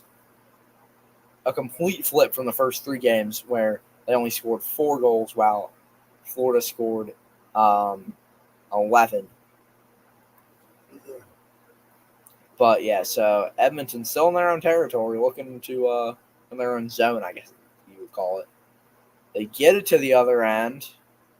It's a 2-on-3 as more guys get down the ice. Can they get one in? Almost. The Edmonton offense resetting here as Florida takes control and will take it down to the other end. Or not. Maybe they'll just hang out. Just chilling behind the net as another out for the Vols. A beautiful strikeout from Sechrist there. Sechrist? Yeah, something like that. Is now into the Edmonton zone.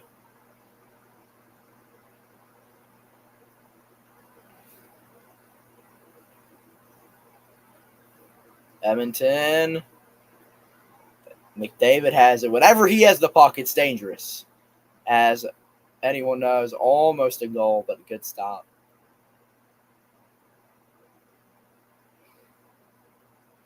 McDavid, the best player in hockey, absolutely incredible. And he loses his stick. Who lost their stick there? Someone did. It goes to the other end. They're fighting for it on the boards. And a couple guys down, it looks like. At least one guy down as they fight for it. And is it stuck? Oh, it's like up against somebody's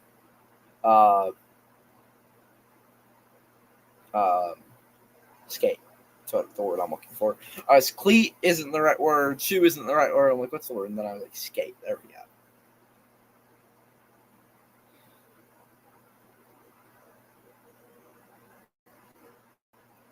Edmonton with the puck. Looking to take it down ice here.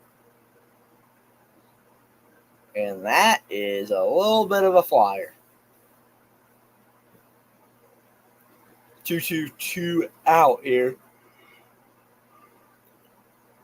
In the top of the fifth, Tennessee looking to get the third, and it is not strike three. He doesn't go, so a full count with 2 outs now. Are they taking another break in Florida? Wow, that's quick.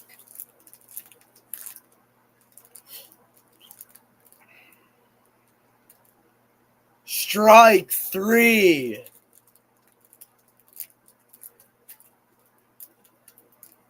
And Tennessee with another strikeout.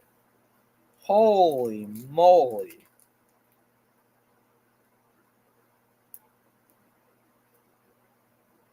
Wow. The ball's just 12 outs away. Under half the game now.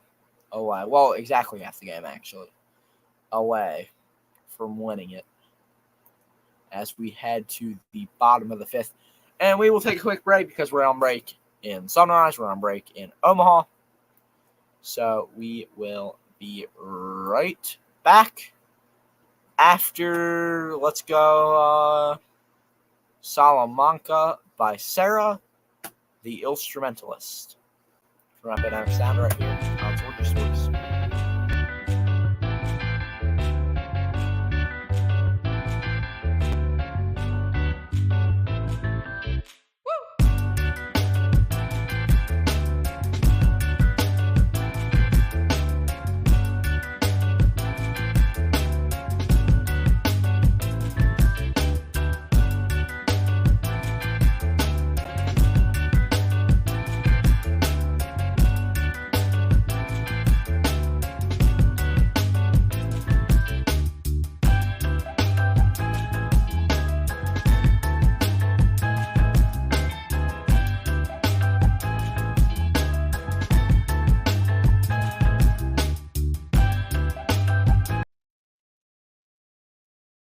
We are back here. In both of these games, after the face-off there, puck drop again at mid-ice, center ice, I guess you'd call it. Edmonton has it. They send it into Florida's territory. Looking for a shot, deflected by a Florida stick there.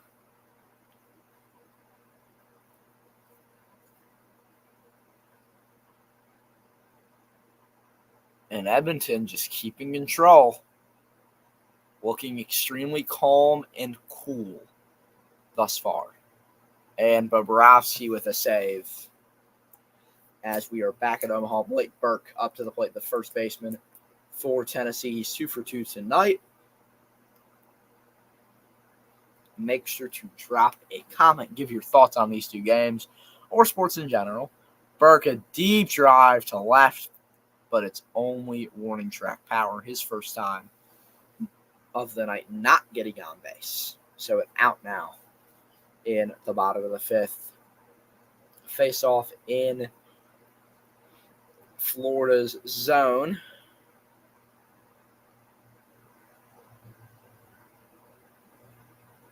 Between Bennett and Draisaitl, I think that is there. And they got to do it a third time.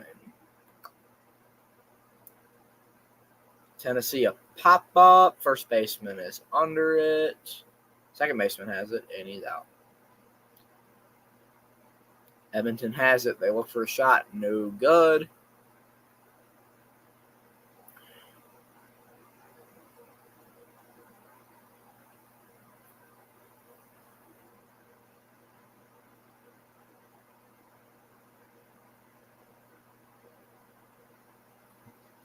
Florida, almost has it there. JJ saying, bro, Rob, what happened? Speaking of Sergei Bobrovsky to being a brick wall, he's selling. I got Edmonton. I got Edmonton too. I want them to win this series. And another pop-up. That one is foul, and A&M's guy can't get there. As it is in the camera well. So 1-1 with 4:16 to go here in the first.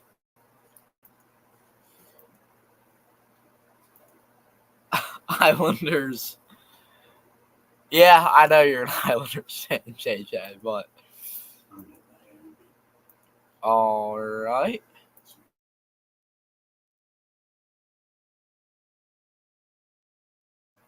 As my dad heads to bed for the night. He's got to be up early in the morning. I kind of do. I have a couple places to go. But not super early. Aiden in the building as well. What is up, man? As that one is in left field. Makes a couple bounces. That's a double for the Vols. Aiden, I've got Edmonton, though both teams can make history. Oilers, exactly. Aiden, either way, we have a lot of history. Aiden, are you in Boston yet? Let us know. I know you're going to be it. Yeah, Sooners and softball. I agree. Go Sooners and softball. They're fun to watch. But I gotta go Tennessee because of JJ. You know him, Nick Mastroclito, our resident Tennessee fan here, Nick the Legend. As we take a break in Sunrise, and we're back in Sunrise, Florida at Amerant Bank Arena. 1 on, 2 out. Yeah, I know, but that's a squad. So because I don't want to get murdered by him, I'm rooting for Tennessee. Hunter Ensley with a 1-0 count to him here in the bottom of the 5th. Yeah, Boomer. I also like them because I don't like Texas. That one is, again, warning track power as we head to the 6th in Omaha. Face off in kind of center ice. Not really, but in the middle of the thing. I'm not a hockey term guy. I don't know that much about the terms, but I like watching it. That's why I'm streaming it. It is in the Edmonton zone. They take it to the other end. Borowski has it, gives it to his teammate.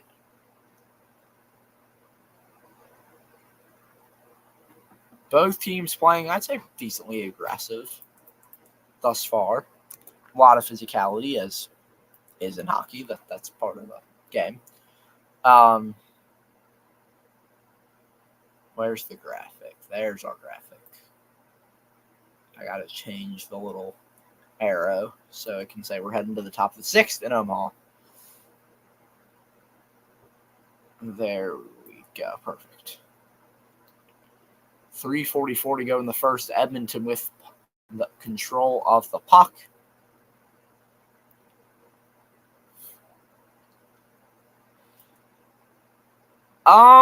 Too early to say that. Will history repeat itself again? Maybe. Should we learn from history? Yes. Jordan Love also seems to be in a better situation personally than the other two are. The other two had drama, et cetera, et cetera. JJ, the Giants fan, as well. Giants, Islanders, Mets, and Knicks, I think. Yeah.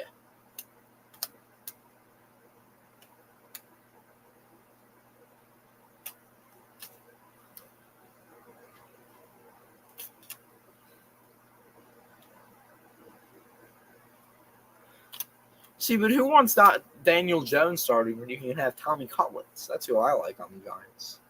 Tommy DeVito, he's cooler. And Xander Sechrist still out. 79 pitches there. He's still out there on the mound now in the 6th for the Bulls. Yeah, Nick, I thought so.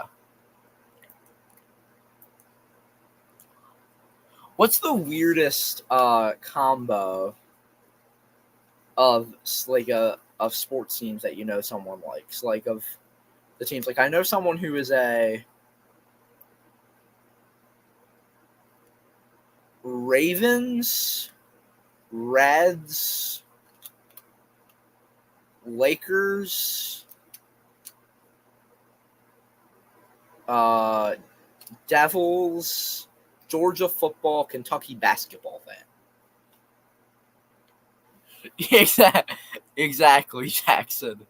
Folks, follow Jackson Johnson on Instagram, YouTube, all the socials, Threads. He is. I mean, also congrats to Jordan Love on getting engaged. Shout out to him and his now fiance. His fiance has posted some funny stuff on socials. As an almost goal there for Tkachuk. Another storyline we could see Matthew Tkachuk and Jason Tatum both winning championships. The old high school classmates, I think middle school too, classmates, back in St. Louis.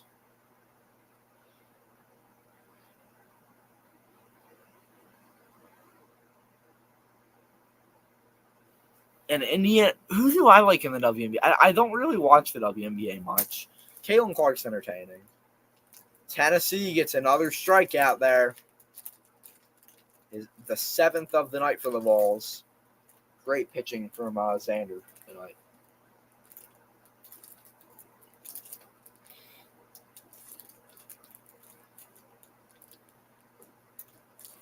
To anyone either kind of lurking in the background or in the chat who I sent the link to, Liberty, that's fair. I mean, if you're going to go to New York, then you might as well. But anyone who is who has the link to the stream that I sent you earlier, feel free to hop on and talk with me here on live. As the puck is stuck here in the Edmonton zone. Florida almost has a goal. Edmonton looks to take control now, and they do get it to the other end. And a base runner on now after a single for the Aggies in the top of the 6th. They are looking here to maybe tie this one up and bring home their first College World Series in program history. Florida has it in the Edmonton zone as we near the end of the first period. 5 seconds left. Can Florida get a quick goal? No, they cannot. The end of the first. It is 1-1 in the Game 7 of the Stanley Cup Finals, as you can see there. And I'm actually going to add a quick graphic in here.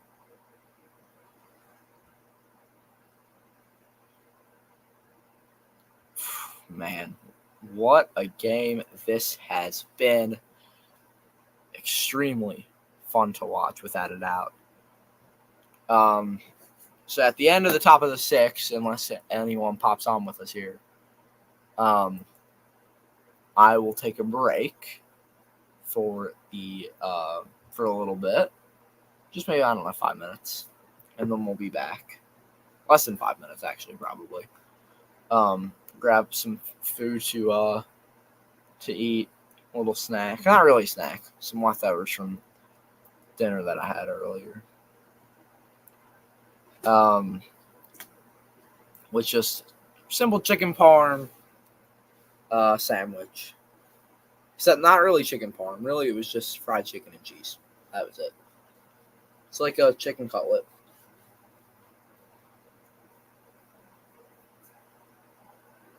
As 2 guys on, 1 out. that will be the end of the day for Xander Secrets here. As a call to the bullpen in Omaha for the Vols. So, yeah, okay. Canva. Oh, yeah, I didn't even realize I changed the graphic. There we go. Opinion on Mikey. JJ's Mikey's cousin. Mikey being a Lions fan, I mean, I don't have beef with the Lions. I'm cool with the Lions. Personally, I'm cool with them. So, I mean, if the Packers can't win, I want them to win. I mean, Packers or Eagles, because, go Birds. Here in Philly, I want to see my people happy. Oh, that's odd. That image just went out on me. That's not cool. That is not good. I guess I need to reinsert that in. What's going on here? Okay, so, folks, we're dealing with technical difficulty. So I'm going to have to reload Canva and see what the issue is here. The Bears aren't ready. They're not. The Bears, I don't trust them. I don't. Now, if you get Reichley on here from the football expert, go check him out, too. He's cool. He might be joining us later. Who knows?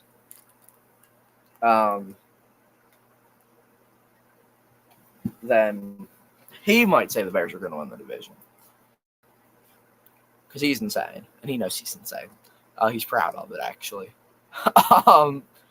But he's a cool guy, though, seriously. Shout out Reichley. Okay, so I have a copy of this. Now I want to make another copy of this.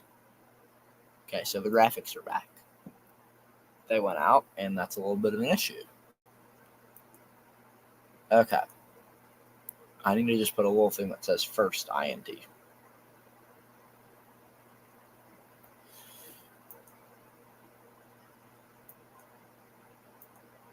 So let me quickly edit this graphic. I think I can make it look cool.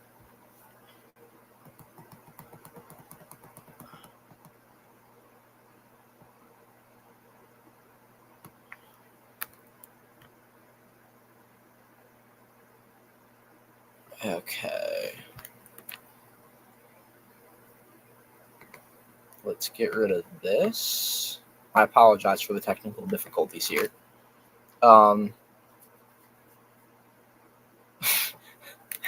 Nick, Loki. Yeah, JJ for sure. Raven suit helmet's not cool. I low-key have gotten more nervous. I would do the same thing, especially right now. 2 guys on 1 out, 0-1 count. And that is a wild pitch. They almost, that was close.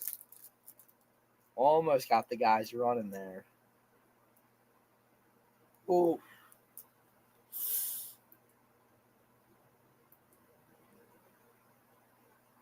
I'm actually just going to keep the same thing here. Hold on. So 1 on, or 2 on, 1 out. 1-1 count. If you're just joining us, Tennessee looking to become the first number 1 overall seed ever not ever, since Miami in 99 to win the College World Series. Meanwhile, A&M looking, and Tennessee, it would be their first College World Series in program history, but same for A&M, both looking for their first win ever. 2-2 count, 1 out, a grounder. They get 1 out, and they can't get the second. Did he think there were 2 outs, or did he just not want to throw there? He just stopped like that was it. And it was a bobble, and then he just saves it like a classic wiffle ball play almost.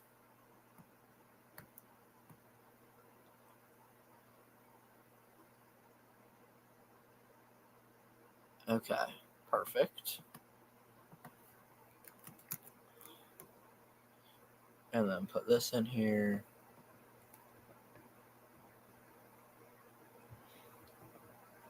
Yeah, exactly, Nick. Johnny football for the first pitch. Oh, that would be embarrassing. Again, game 3, both teams. I'm looking for a comeback here. That's low. I don't know. Not looking great for either team. I mean, obviously one team's losing and the other is potentially about to give up a lead. Hopefully not, though, for Nick's sake.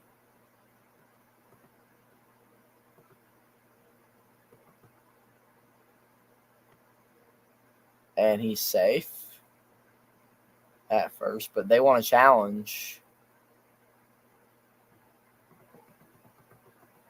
Okay, there's our graphic. Slide that a bit down. Also slide that a bit down. He looks kind of out.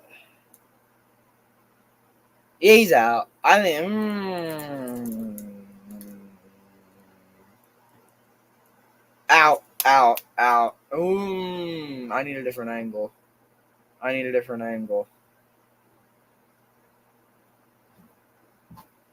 That's a bad angle. It's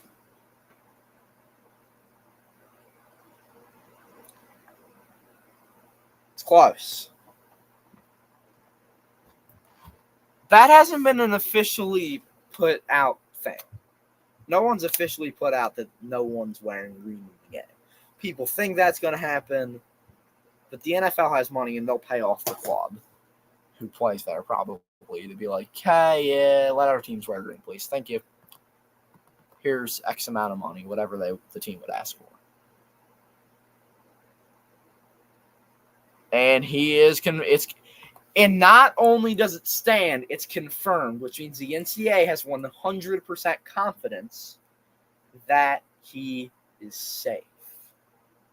That's why I said it's close. I'm not quite sure.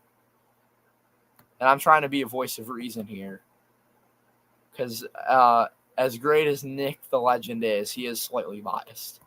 So, Nick, I'm sorry that call didn't go your way.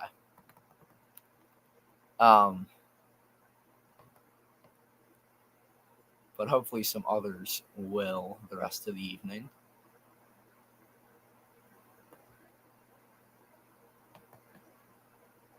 Okay, come on.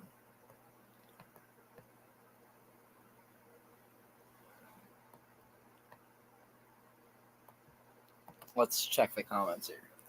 Nick, I'm saying it was close. But yeah, I think the Eagles might still wear midnight green. Who knows? We'll see. We will see what happens. So 2 on, 2 out.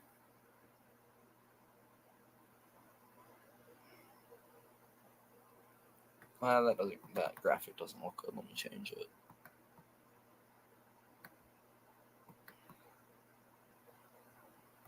That is the end of the inning. Tennessee survives.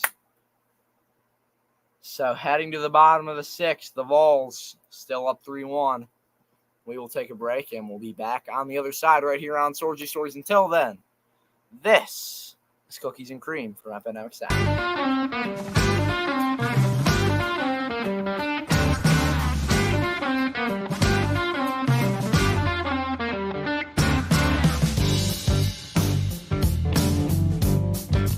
Before we hit the break, I did not realize that is South Milwaukee's Nate Steve got those out. Shout out to all the Bulls fans in South Milwaukee. Absolutely.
And we are back here for the second period and the bottom of the sixth inning.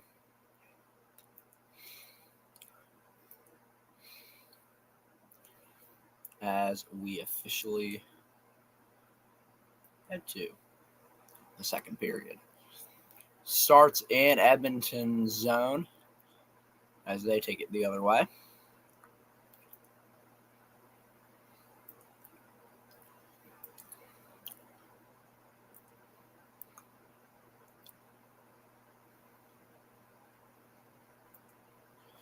One out, last I saw.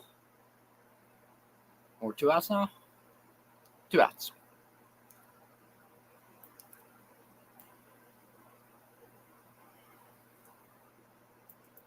Okay, there we go. As Florida gets a shot off there, Skinner saves it. Yes, USA and Copa America. Go Team USA, obviously. Italy moves on in the Euros. I'm Italian, so happy about that. But yeah.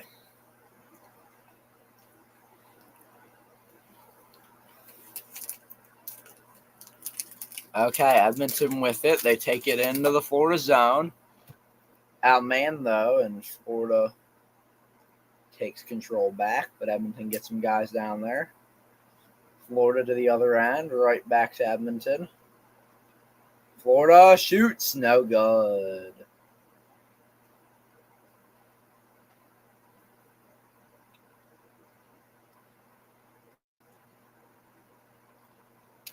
They fight for it on the boards. Edmonton gains control.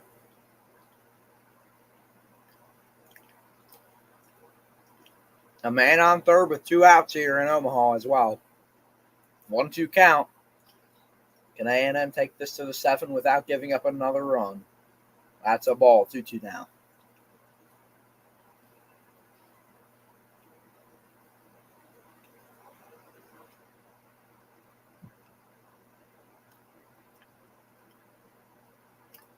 Into the Florida zone, but they take control.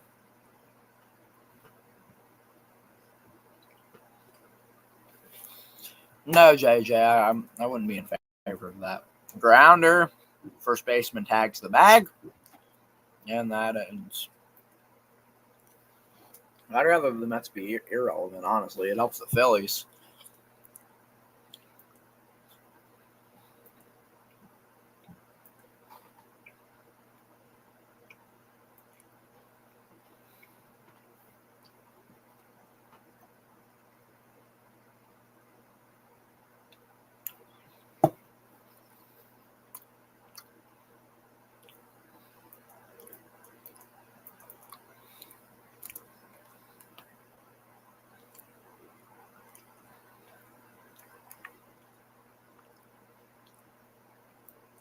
Okay, let's flip this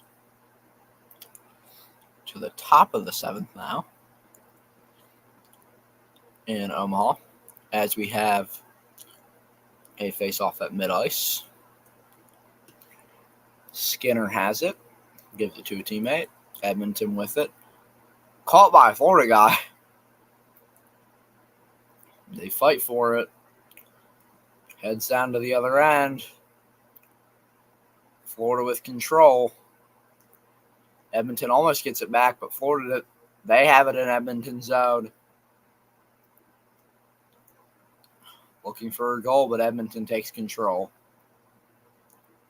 Almost, no, they do give it back to Florida, but they respond. No good. Bobrovsky out of the net, but gets it to a teammate.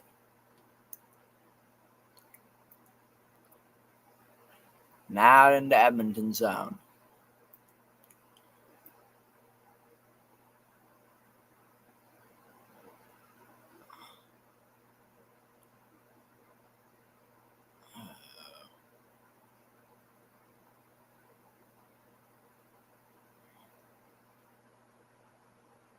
Okay, as I try to fix this graphic. A penalty on someone. So someone takes a trip to the box. and it will be on Florida to Chuck. He doesn't understand the call. So Edmonton goes on the power play. Now, I'm not a hater. I don't like the Mets. Their fans were, out of every fan base, and Chuck foul, and then another guy tripped on him and apparently got a penalty for that. I don't know. Tripping penalty. As the ball's getting out in the top of the seventh.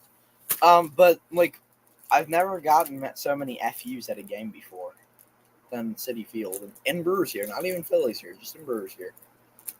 So, I do know some Mets fans like you. My mom has a Mets fan she went to college with. He's pretty cool. We've gone to a Brewers Mets game with him before. He's a nice guy. Lindor for president. Well, he can't legally be president, but as long as Jeff McNeil's president, that's all. Or Tommy Pham either. I know he's not on your team, but still. I hope the Braves can have Grimace for July. I hope the Brewers can have Grimace in October. Maybe that'll give them some luck. Because we never do anything in October.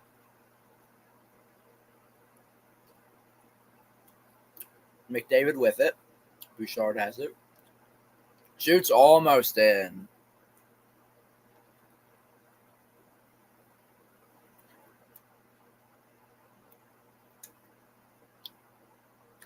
Bouchard has it. Passes it to McDavid. Draisaitl. Back to Bouchard. McDavid has it skating around. Back to Bouchard. As the ball's getting out. Edmonton almost scores. Florida has control. Back to Edmonton after a couple guys fall. McDavid to Bouchard. Into Draisaitl. Just passing it around, looking for an opportunity. McDavid attacks. Looks for a shot. Goes behind them at net. Around. And it is stopped by Bobrovsky. So 35 seconds left on the Edmonton power play. Claim copyright. Technically the copyright of McDonald's. But high fly, and it will fall into the dugout. Or into the seats.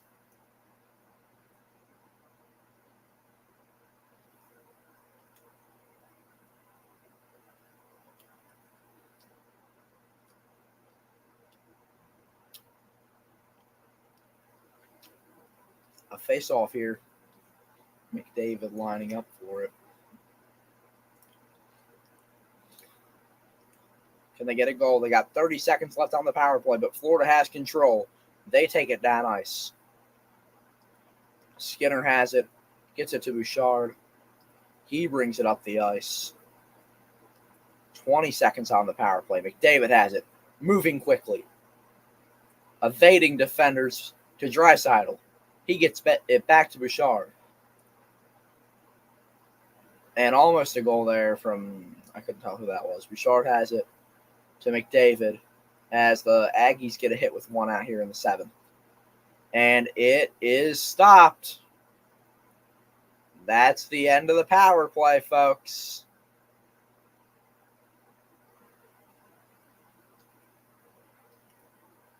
And a couple good stops by Bobrovsky stop Edmonton from getting a goal on the power play. Right into Bobrovsky's glove there.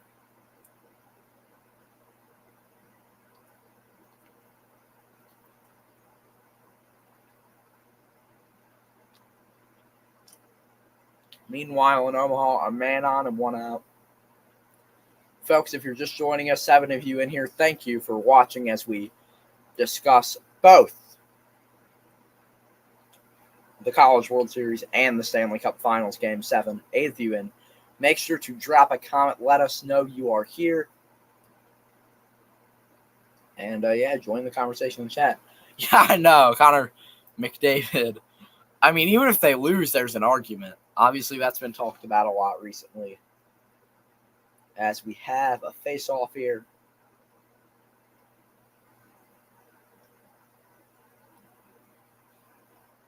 Florida with control of the puck.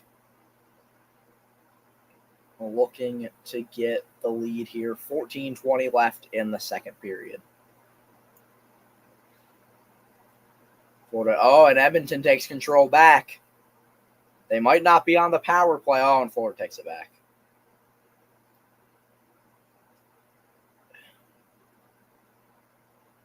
And J Mark there, was he the one? Axman K10 working on a video for what, YouTube? If so, awesome. How'd the stream go earlier? I saw you were live. I think you were live at least. Thought I got the noti.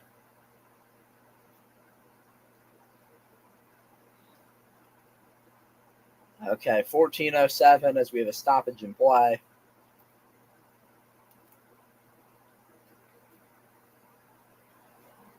Face off in Florida territory.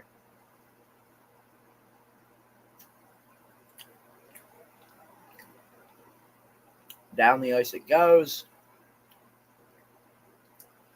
And McDavid's back on the ice. That's cool. How'd it go? Also, 3-1 count here to A&M. 1 out, 1 man on in Omaha. That's low and a walk. 2 on, 1 out. Edmonton has it. Looking for the lead. Can they get it? No, another save by Bobrovsky.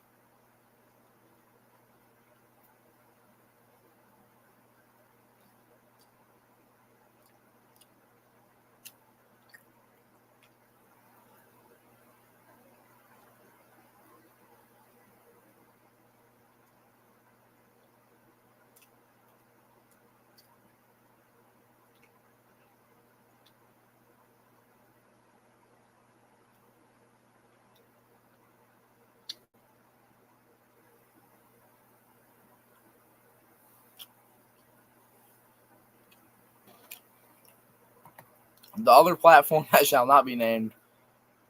Okay, cool.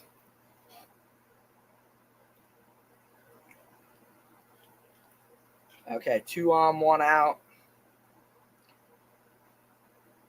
After a mound visit for the Vols. And a break in action in the game 7.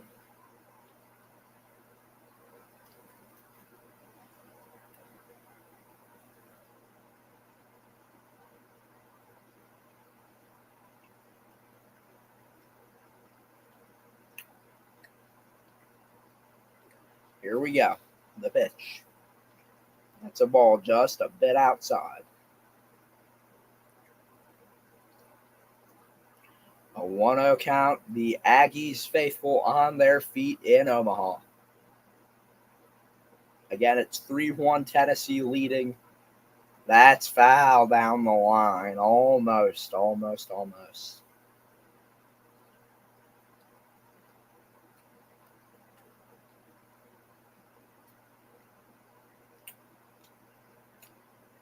And we are back in Sunrise. Still 1-1 after the break. 1-1 count now. 2-1 count now. In Omaha.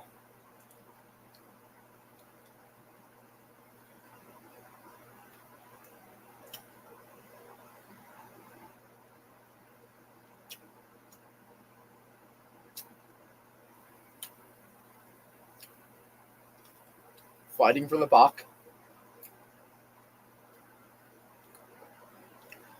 Down to the other end, but Edmonton takes it back. Kane had it. He sends it to McDavid out there. Or not, that wasn't McDavid. I don't know who that was. Tripped. And now some chippiness. Penalty, just stoppage and play. Tennessee gets an out. Will the guy run? Yes, he will. The play at third, he is safe.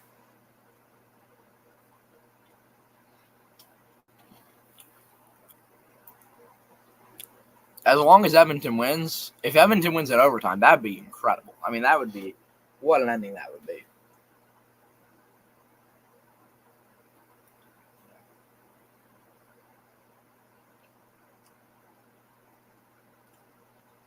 as a face-off in Florida's territory.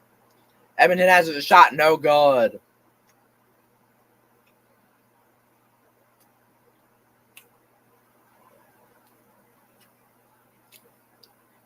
Fighting for control. Florida has it. Ooh, and possible penalty, but no call there. Shot no good. Deflected off of Skinner. Edmonton takes it to the other end. Pass mid-ice.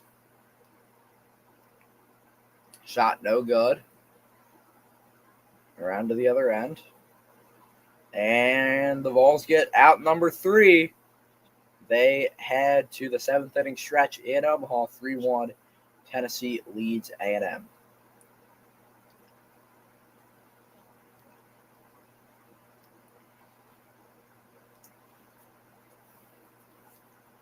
Five of you in here. Keep the conversation going in the chat. Skinner with a great save. 1-1 here still. Cody Hankins in the building. What up, what up? Good to see you. So we have Phillies fans in here. We have Mets fans and Braves fans. Sounds like nothing can go wrong. To our Mets fan, JJ, Edwin Diaz suspended. How you feeling? How you feeling about that, man? 80 in here. Appreciate everyone in here. Like and subscribe if you're new. And, appreciate all the love. Yes, Braves fans. Another one, Jackson Johnson. He is awesome. For those of you who are new, check out Jackson. Great YouTube content for him.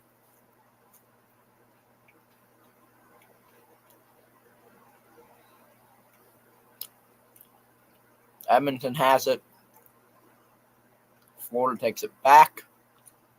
Edmonton takes control back. Under 600 subs away. Getting closer. Slowly gaining. The big thing is the watch hours for monetization, which is impossible to get. 1,000 watch hours is tough.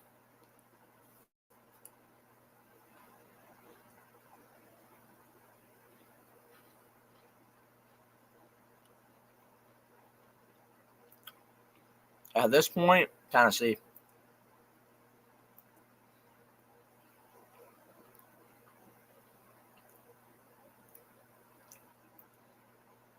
Yeah.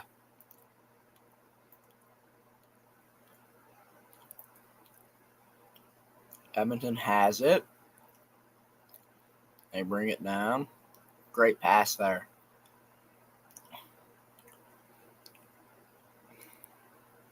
In Florida zone. Getting it closer to the net. Working. Oh, and he slips. McDavid there slipped, but kept control. Ooh, hit there. Getting chippy. Edmonton keeps control. And a save there, it looks like.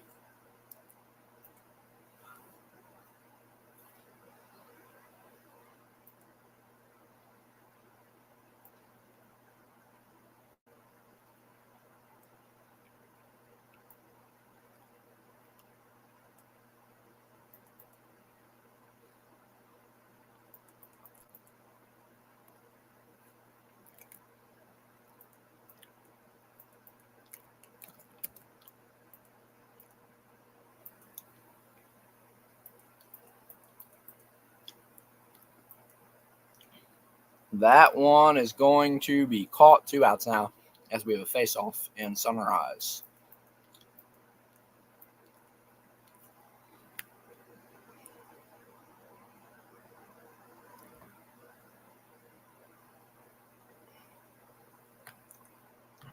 And Edmonton zone.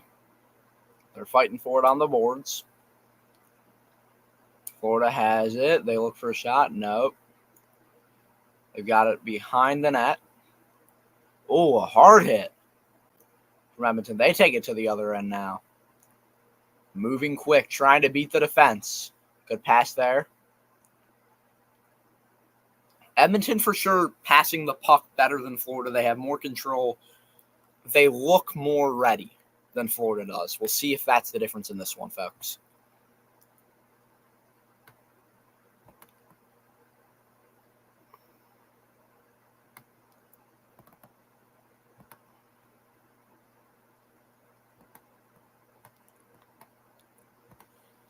Florida with it. Looking for a shot behind the net. Caught Skinner off guard, but they don't worry. JJ, we don't want to hate people. We don't want the hate.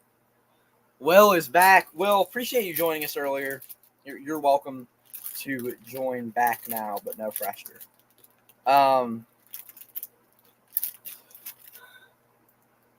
My dad is asleep.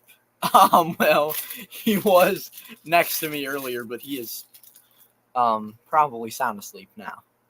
Or he's watching in the chat, one of the two. Or he's watching a random NFL film from the 1980s like he always does.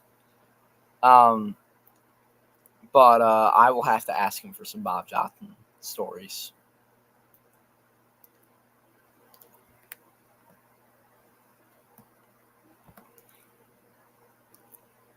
Okay, let me just make sure I have that edited. 2 outs, by the way, in the bottom of the 7th in Omaha. Okay, there we go. 8:37 to play, and that's a hit for the Vols. They get a guy on base. Florida with control. Cody, I don't see it happening unless the Phillies collapse, which is always possible. I don't see it. Yeah. But yeah, as I said, anyone who I've sent the link to, more than welcome to join, but no pressure at all. First hockey stream we've ever done. We've done baseball, we've done football, we've done basketball, we've done soccer, but never done hockey. I'm kind of enjoying it. It's fun. I just need to work on my hockey lingo a little bit.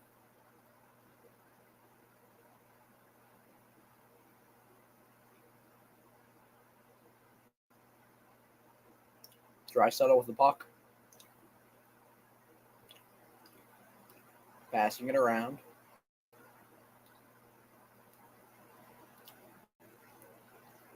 Bouchard had it there for a sec, but just movement. Kane had it. I don't know who has it now. There he is.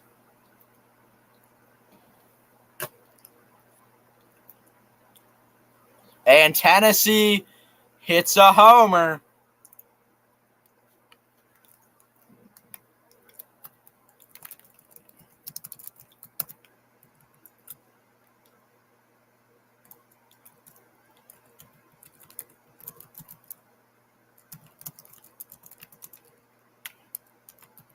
Five-1 Vols now, as they can taste their first College World Series victory. As I bet, where's Nick? Is Nick in here? Nope.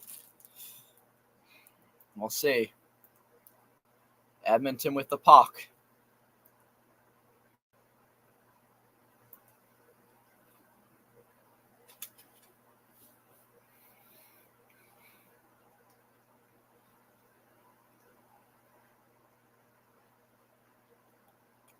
And the Vols with another hit.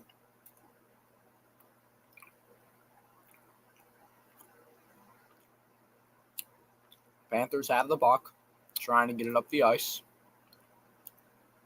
Edmonton takes it back. Florida has it.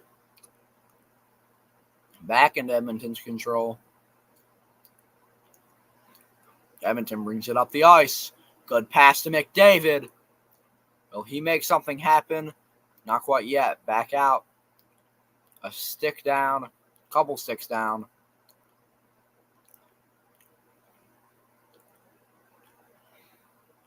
Florida has it.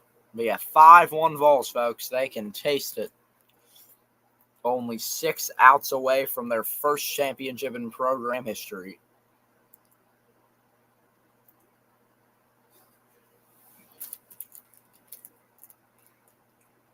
Edmonton has it.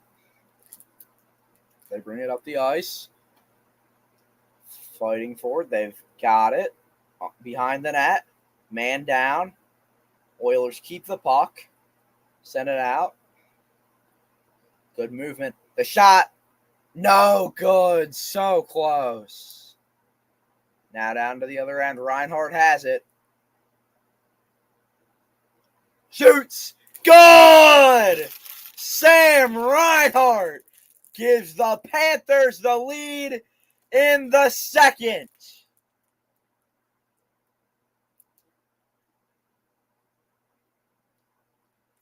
And Florida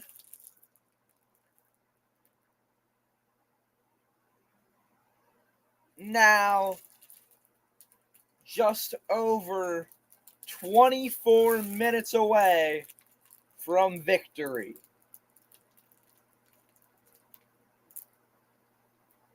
What a shot by Reinhart.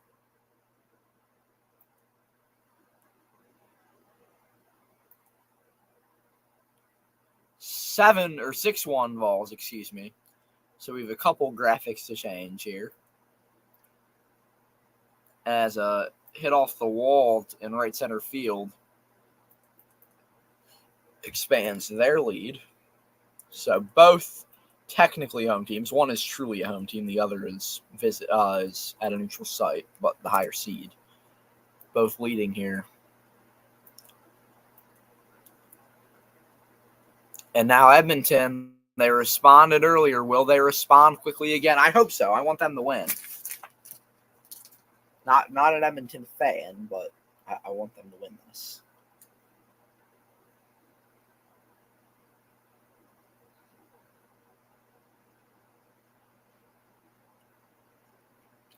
Florida almost scores again. Edmonton has it. Florida gets control back. Edmonton's puck now.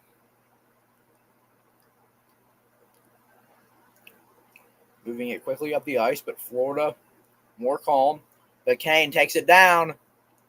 Florida gains control back to the other end, where Bouchard will pick it up. A&M is challenging the play at the plate, by the way.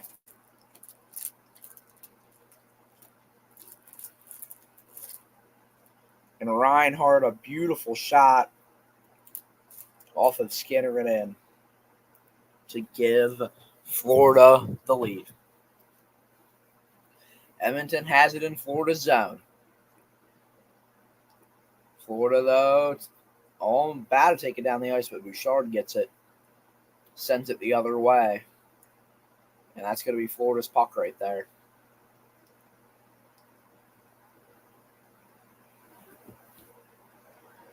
And let's see, is he safe or out? He looks kind of out. I don't know. We'll see what they call it.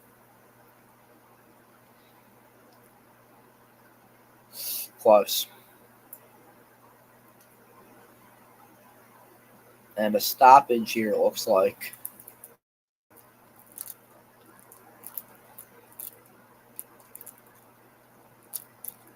And he is safe. 6-1. Bottom of the seventh, 2 outs. Okay, well. Wow. Florida. Looking to take this one. Tennessee looking to add maybe to their total. We will see. 2 outs, a man on second for the Vols in the bottom of the seventh. That one is a drive to center field, but caught. And that will end the 7th inning.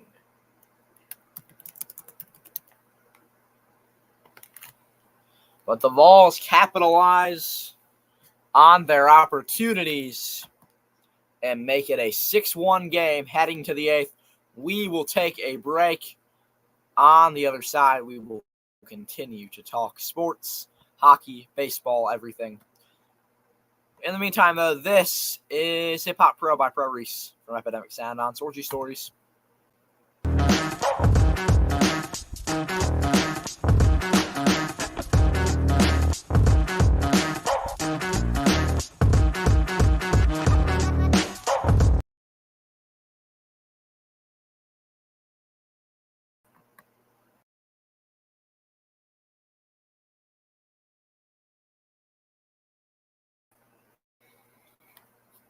And I don't even get a chance to start the music.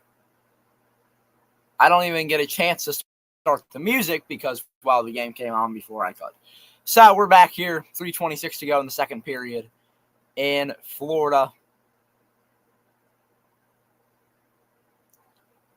The vibes are good for Panthers fans, not so good for the Oilers faithful, as it looks like them playing La Bamba in celebration of a championship tonight is in jeopardy.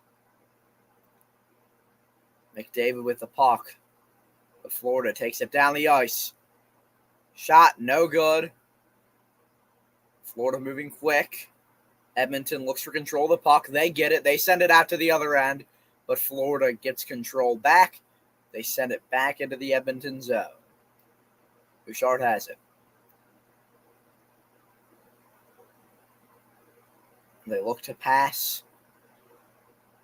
Edmonton should probably get a response before the intermission. Just get back at him. Get the dub. Or get the tie at least, and then hope that you can win it in the third. Edmonton has it. Deflected by Florida, but they rebound. They still have it in Florida's zone. Shot deflected. They get it back. They pass it, but Florida takes it. 2:20 to go here in the second. Tennessee in the top of the eighth now, looking to finish this one off. 6 outs away from their first championship in program history.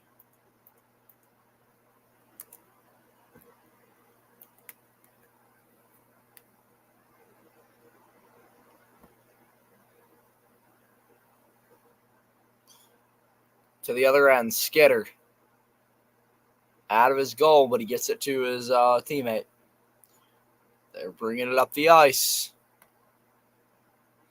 Florida with control now. A&M gets a hit. Looking to start a comeback, maybe. We will see. Meanwhile, 1:30 to go here. Florida with it in Edmonton zone. They shoot, no good.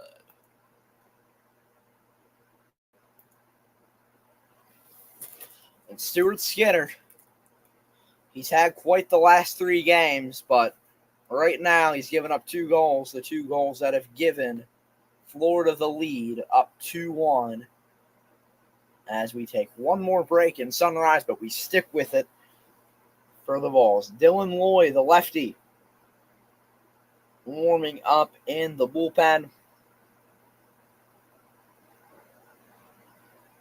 Now visit here for Tennessee, discussing it all. Talking about the game plan with 1 man on and no out.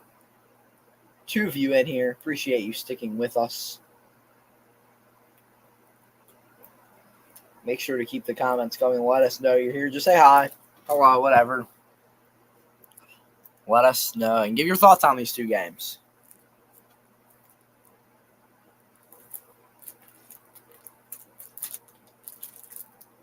And a call to the bullpen. Dylan Loy heads out.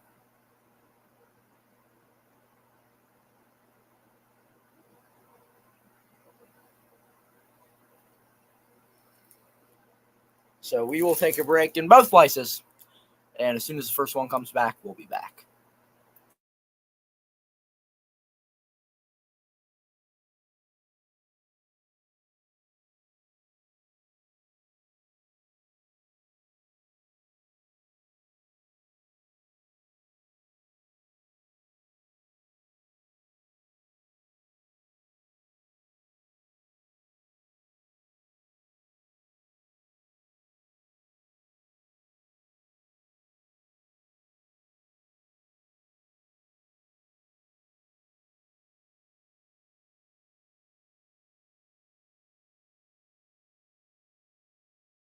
As we are back in Sunrise, Florida. 2-1 with 1:24 to go in the second period. The Panthers leading the Oilers in Game 7 of the Stanley Cup. If you haven't been paying attention to this series, up 3 over the Panthers. The Oilers storm back, winning 3 straight. and now they're down a goal with 1:16 left in the second. What an insane game this has been. 2 early goals by both teams. Florida scored, Edmonton responded. Can the Oilers get a goal in this last 1:16 of the second period? That's what we all want to know. Leon Draisaitl, no goals this series. He's got 10 in the playoffs, but none in the finals. Can he get his first tonight? And maybe that'll be the winning one or the tying one. First, just get a tying goal if you're Edmonton. Worry about staying in it before worry about winning it.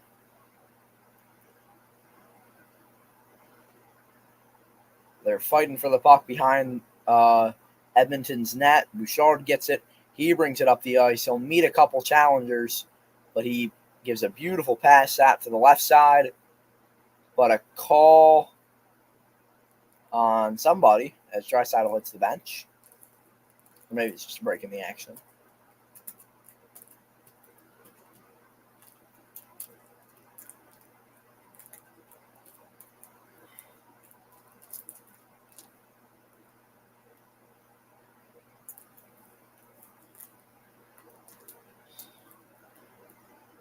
As here we go, back to the action. Edmonton with the puck. They send it the other way. McDavid fighting for it. They get it, but Florida takes it right back, and they're going to quickly take it up the ice, not waste any time. Edmonton fights for the puck. They get it. A man on, no out here in Omaha as well. Edmonton has it. Looking for a goal, and it is stopped, sent back out. Reinhardt has it. It goes down to the other end. And Edmonton will control the puck. A wild pitch in Omaha gets a man in scoring position for A&M. Down 5 runs. Looking for a miracle.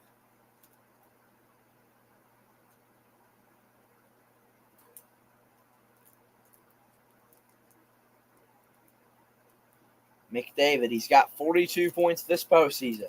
Will he get another one tonight? It goes down the ice. As it's getting chippy, Connor McDavid talking to some guys on the Panthers. And JJ's back. What is up? Some action in the comment section. First action about 13 minutes. We were at like 8 viewers. And then it just crashed. As that is the end of the second period. The last 20 minutes of hockey will be happening in just a bit. But until then, we're still here at Omaha as Tennessee looks to finish this series up. A 1-2 count here with no outs and a man on. As I actually need to fix that graphic quick. Update the score in the inning.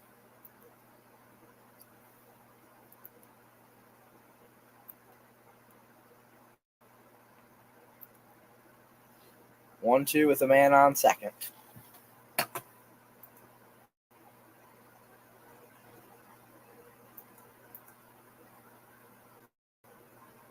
And that one's high. Man will head to third, and now a run 90 feet away. Tennessee with a 5-run lead, but the only way to secure your lead is by not letting runs up and scoring some runs yourself in the bottom of the inning.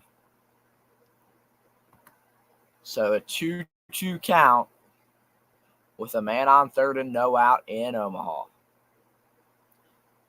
Anthony Sorgi of Sorgi Stories here with you, watching this great night of sports.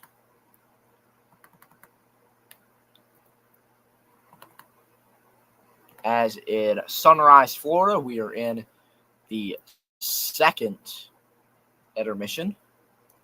But meanwhile, in Omaha.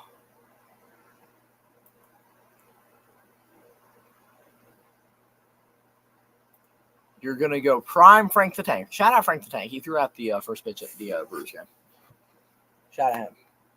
2-2 count. Man on third. Here we go. That one sky high to deep left field.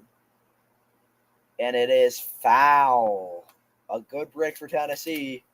They could have gotten it out, but they would have cost them a run.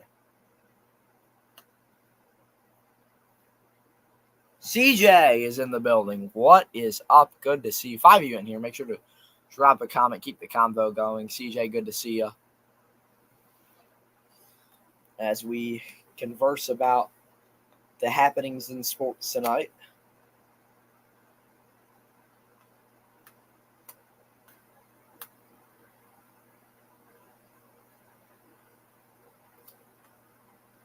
Here we go. The pitch. Grounded through the gap. A run comes home for A&M. An RBI single gets the Aggies fans on their feet to cut it to a 4-run lead in Omaha.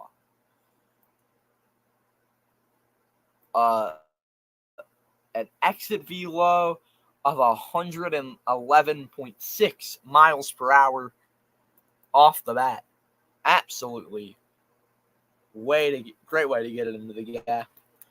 So the Vols up 6-2.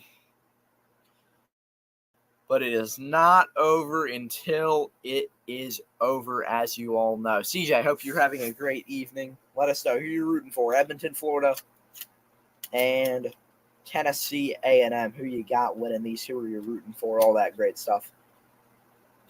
A lefty and a righty in the pen for the Vols. CJ, I've only watched college baseball for a couple years, and I only watch the tournament, so I personally don't care who's there. Like there are obviously certain teams I root for, like West Virginia. Obviously, they made the tournament. Had a little bit of a run. Lost to UNC in the Super Regionals. I like Tennessee. I like Clemson because I have friends who like them. Tennessee family connection too. But some connections. But yeah, so two guys, a lefty and a righty warming up in the pen. But Dylan Loy on the mound here for the Vols. 0-2 count. The pitch. Swing and a miss.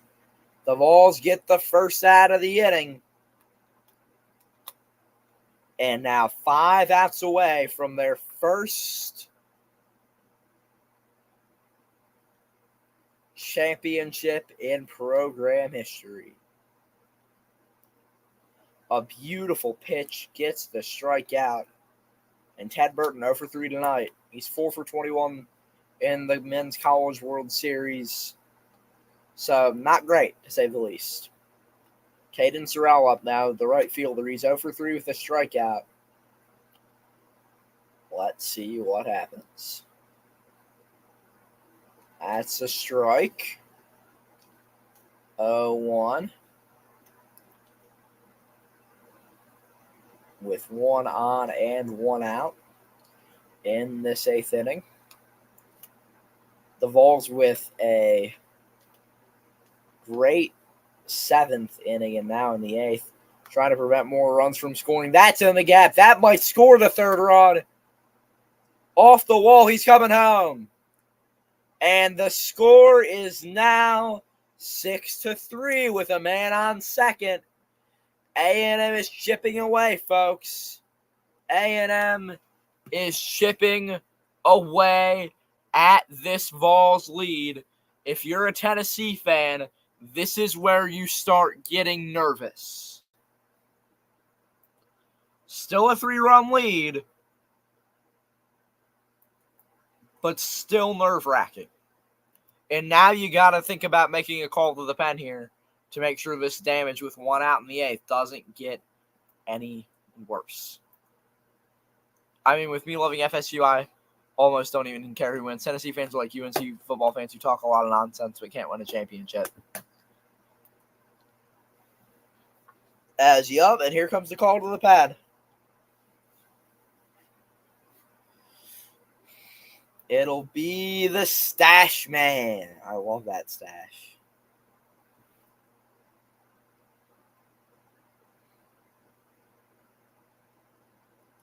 Is he going to take him out? Maybe. We'll see.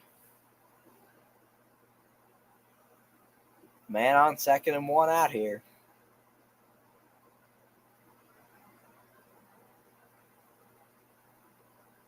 And yeah, here's the call to the pen. And here we go. We will take a break as soon as action is back in Omaha. We will continue the stream. Until then, enjoy some commercial break music. Well, there's no commercial to the break, just break, I guess, music. This is Boogie Town by Wanda Shakes. Academic Sound right here on Sorgy Stories.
As we are back in action here, Tennessee gets a strike. If anyone knows, because I missed, what's the pitcher's name here? I see the batter is Ali Camarillo, 0 for 3 with 2 strikeouts tonight. But if someone knows the pitcher's name, I missed it when I left. That one is a ball, 1-1 count here. A man on second and 1 out. I don't really know what to expect. I mean, I'm just gonna kind of watch it through. Not the best draft class. Hoping Tyler Kolek and Osei Guedara go early from Marquette. Hope the Bucs make a good pick. Maybe they get Kolek. That'd be ideal. 2-1 count here. Now to Camarillo.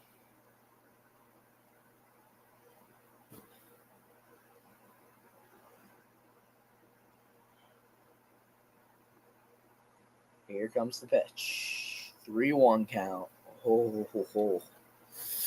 Man. Not looking great for the Vols. Not looking great. Caden Kent on deck. He's 1 for 3 today. 3-1 count here. It's the pitch. Strike 2, and now a full count with a man in scoring position in and out. The Vols trying to get this out, and which would put them 4 outs away from being champions of college baseball. The pitcher has his sign. Looks to throw. Grounded foul. Nerves high here in Omaha and in Sunrise, Florida as well, as we are exactly 5 minutes now away from the third period. Full count. 1 man on, 1 out. Pitch. Grounder to short. A beautiful play. He is safe. And now 2 on and an out. Now nerves high as the tying run comes to the plate for Texas A&M. 1 swing of the bat could tie this one off. Throw a little bit off.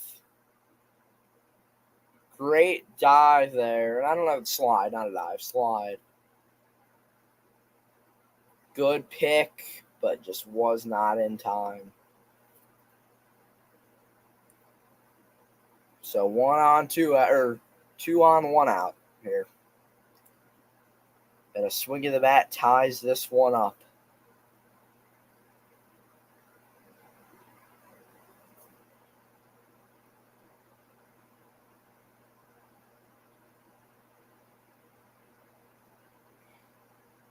Swing and a miss on a 79-mile-per-hour pitch. Nerves are high at Charles Schwab Field. Nerves are high here. If you're just joining us, Anthony Sorgi alongside 0-2 count now. We're in the second intermission and the Stanley Cup Game 7. Watching the College World Series Game 3 right now in the last game of both of these series. Yesterday, Tennessee forced, and that's a swing and a miss. 2 outs. Tennessee 4 outs away now from a championship. 2 on, 2 out now after the strikeout. A beautiful pitch. Fools him. No way he was going to get a piece of that, and if he did, it would have been the type of swing a golfer has, except it would have been very much extended. But yesterday, Tennessee forced this Game 3. Today, they try to win the series up 6-3.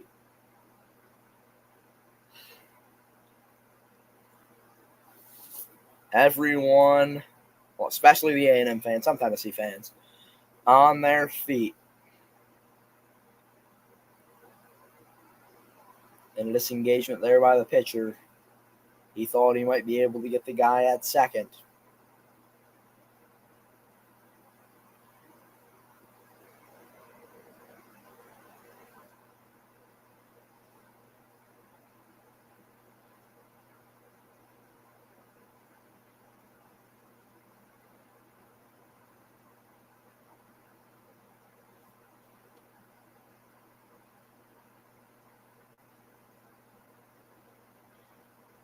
Oh, 1 count. 2 on, 2 out. Swing and a miss. Tennessee a strike away from getting out of the jam. Vols Nation on their feet. Everyone rising to their feet here in Omaha. The pitch, and it's a ball.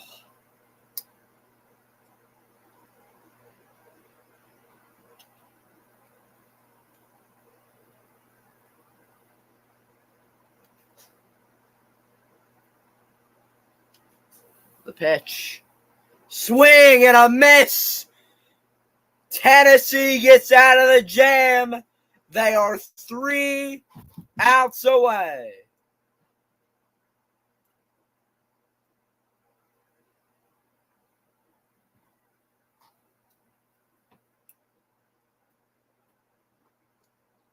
We will be right back here on Sorgy Stories.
And we are back in Sunrise, Florida. The third period underway. Florida with the puck. They get a shot. It does not go in. Florida keeps control early, though. Edmonton takes it. Fighting for it on the boards. Florida regains control. They reset offensively. Behind the net now. Try to get it in. No good. Edmonton with control of the puck. They bring it up the ice. Looking to tie this one up at 2. Florida takes it back. Edmonton has it. It's just a battle for the puck back and forth now.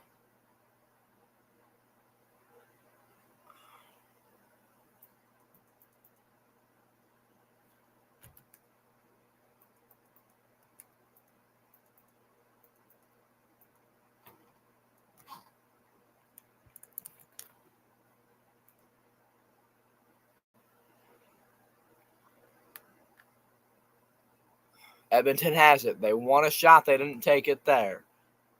Florida brings it back the other way. Can Edmonton stop their push?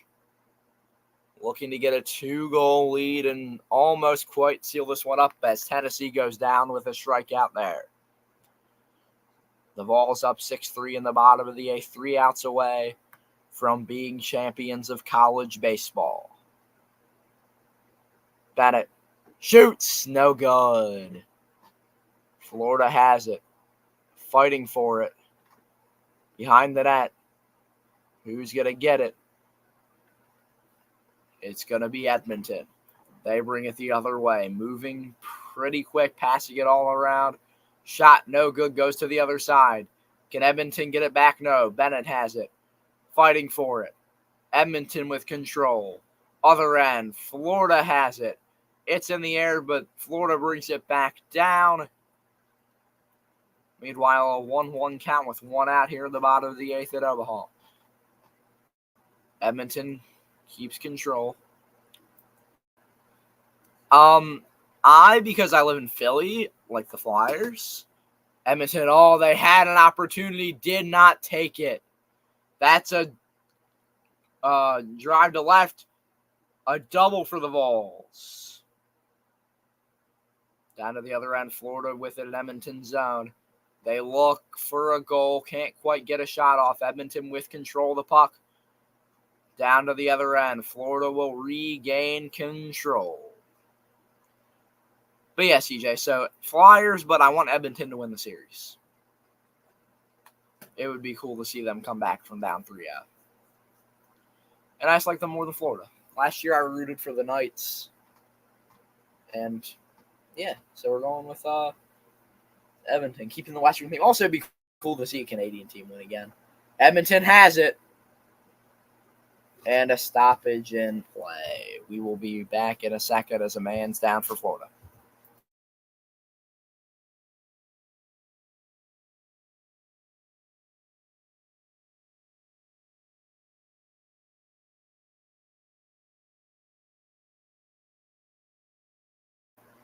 Okay, an 0-1 count with a man on second in Omaha while we have a stoppage in play with 16:37 to go in Sunrise. A penalty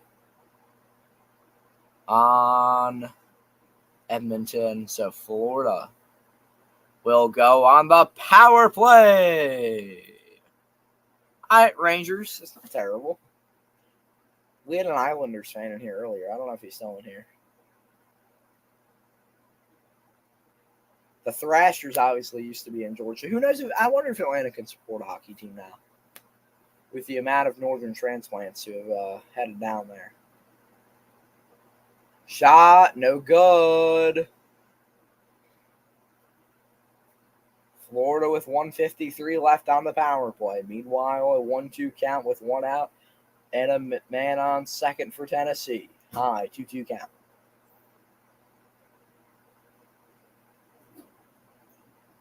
I like this kind of dynamic where I'm going between games. Like I've done with my dad where he watches one and I watch the other, and we go back and forth discussing, as that is going to be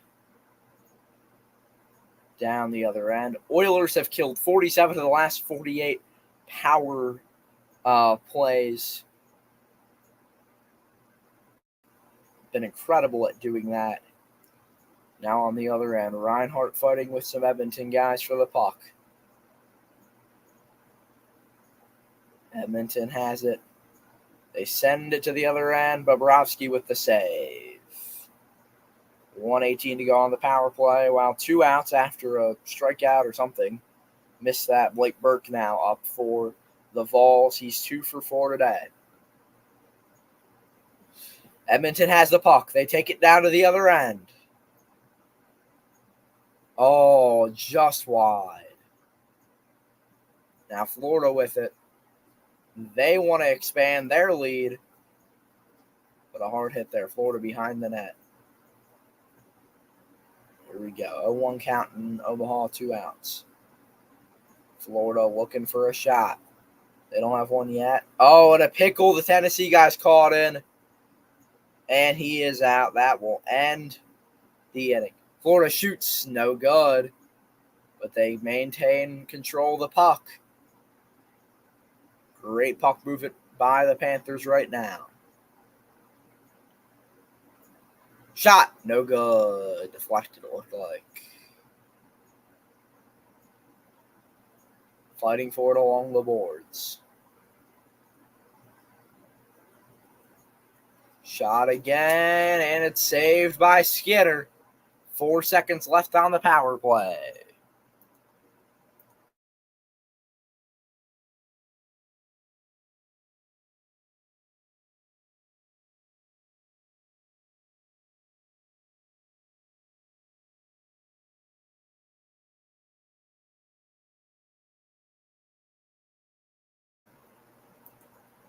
And we are back. As I said, 4 seconds left on the power play. But the main focus right now goes to Tennessee as they're 3 outs away from being crowned champions of college baseball. But while they are on the break, we will still discuss this. We'll discuss both, but the main focus will be on Tennessee for the top of the 9th, obviously. So here we go. Forsling has it. Shoots. No good. Edmonton fighting for it. Florida has possession of the puck. Down to the other end. Edmonton with control. But Florida will take it right back. They reset in their own zone.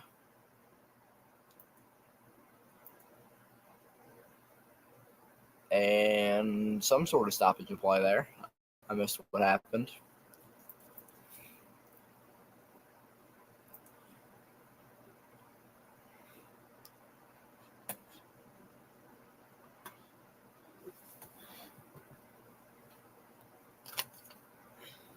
Since 1999, only one number 1 seed has won it. The 1999 Hurricanes. Tennessee, 3 outs away from joining that club and being only the 2nd ever to do it in the era of national seeds. Aaron Combs will come on in the ninth for the save. He looks to finish this one off for Tennessee. Puck is in the Edmonton zone. Florida looking for a shot. Edmonton has it. They will send it the other way.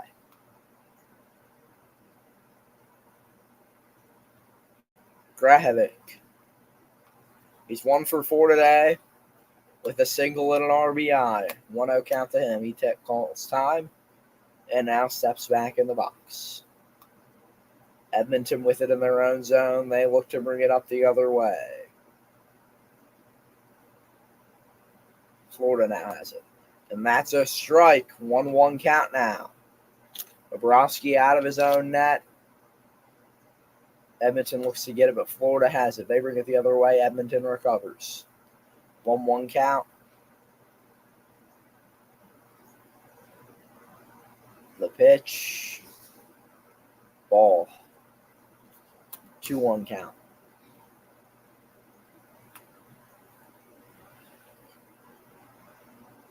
And a save by Bobrovsky. That one is lined down into left field. A double for the Aggies. Do they have life in the ninth inning? Well, maybe. We will have to see if they keep this up. A double to start it off. Now to see if they can keep it going and at least tie it up, if not win it.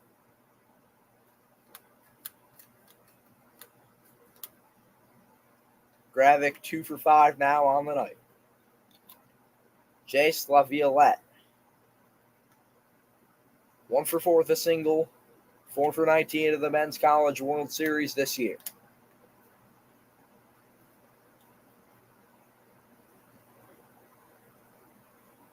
Pitch. Ball. 2 guys warming up for the Vols. Andrew Benke and Marcus Phillips both getting the arms ready if they need them. On a break in the NHL game, but still going in Omaha. 1-1 count now.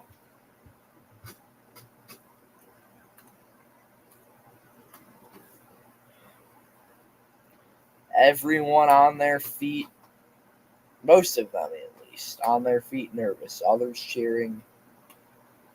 Here we go, the pitch. Called strike. The batter doesn't like it. And he'll step out. Says a word to the ump. It's like, a little bit in. And he is shocked at that call.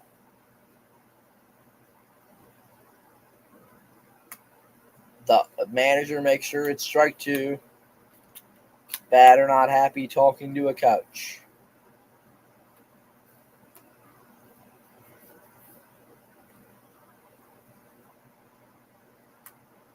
Meanwhile, 12:52 to go in the Stanley Cup Finals, Game 7. Edmonton with it in Florida zone.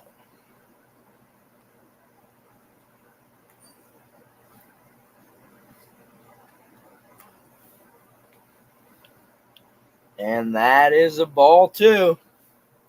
A 2-2 count now.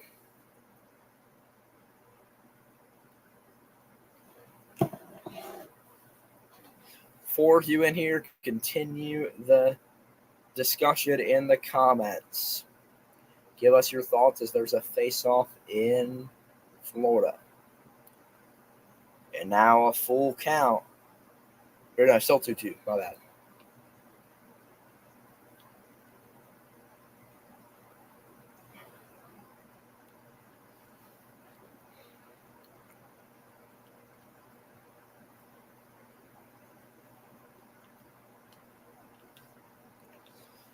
Is now a mound visit. Goes to the other end. The puck does here.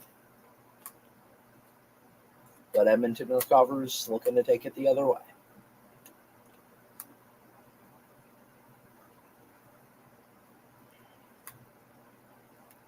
The pitch, it's high, full count.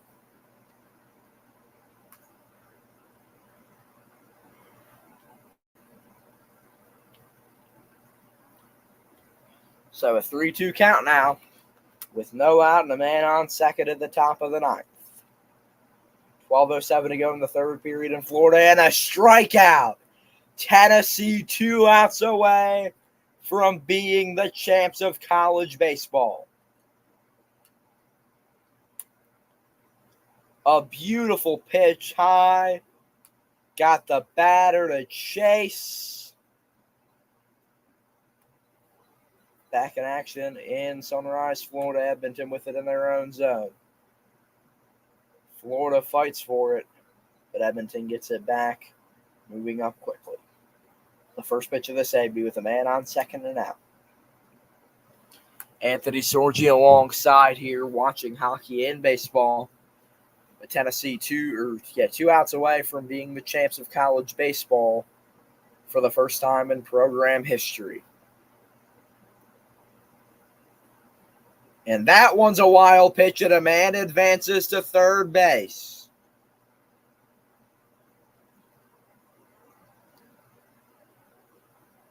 And now a man 90 feet away. And the tying run on deck.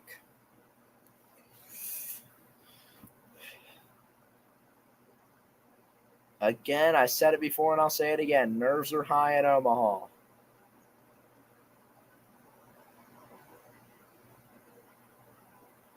Shot no good in Sunrise. Fouls it off at the A&M batter does. A 1-2 count now.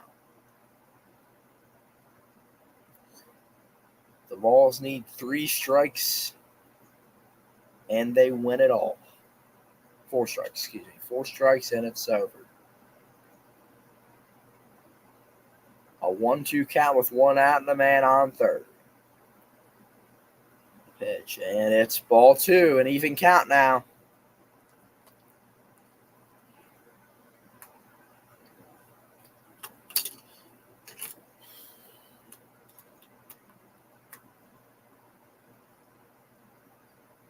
That one is going to drop.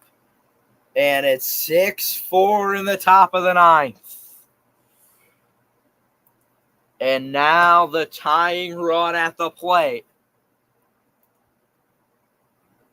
for Texas A&M.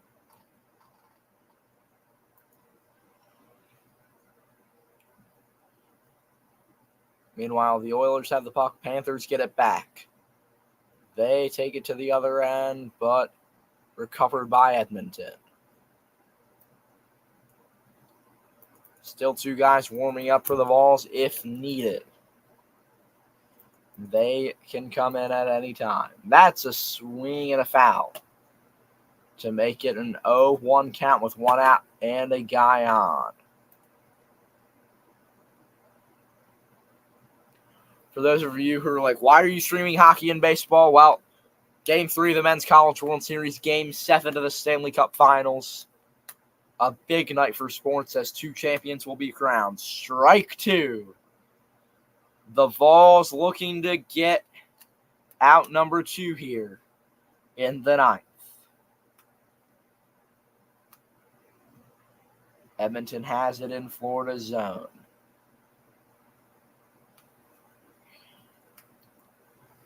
Here comes the pitch. Swing and a miss. The Vols are an out away from a championship. Meanwhile, Edmonton with the puck in their own zone. Vols Nation on their feet. The entire crowd on their feet as one team is an out away. One team with the tying run at the plate. The catcher giving symbols to the pitcher and the fielders. Strike 1. On the outside corner. Ted Burton. He's 4 for 21 this series, 0 for 3 with a walk. No homers in Omaha this year. 2 outs and a man on. The 0-1. Pitcher wanted to pick the man off. Oh, he balks. A balk by the pitcher advances the man to third. The second baseman talking to the pitcher now, trying to explain whatever just happened. So now, a run 90 feet away. 0-1, 2 outs. In Florida, 9 minutes to go. Edmonton with the puck.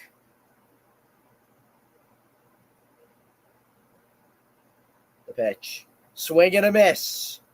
They need one strike, and they are champions.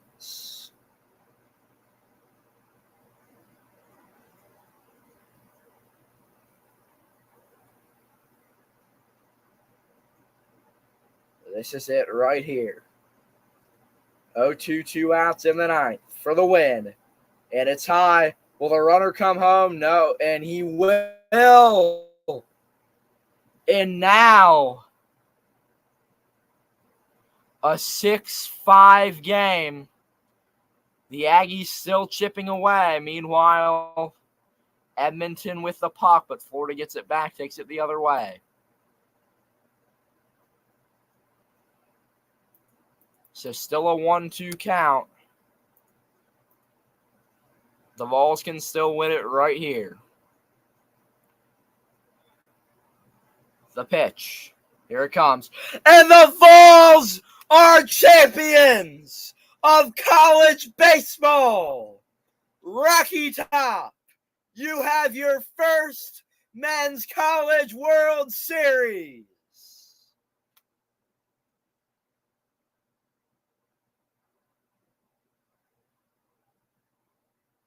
That is your final in Omaha. 6-5, Tennessee wins the championship.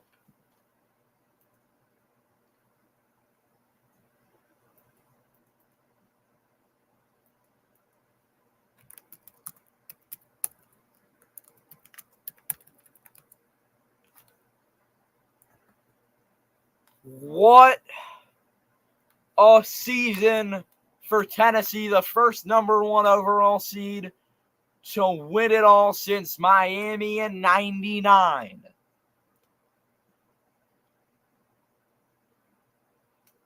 A final in Omaha, 6-5, Tennessee, the champs of college baseball.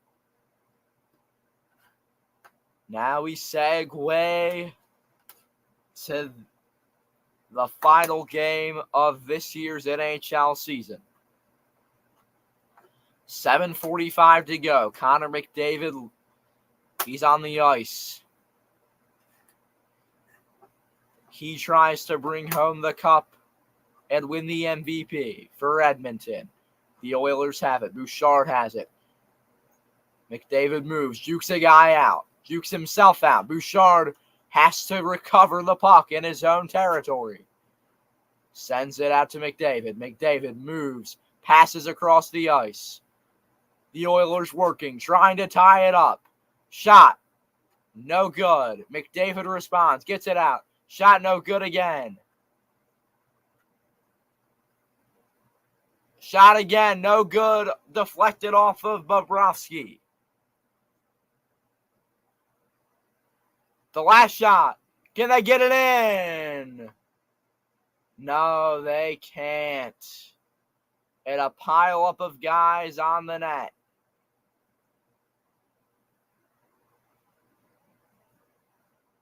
McDavid down, Bennett down.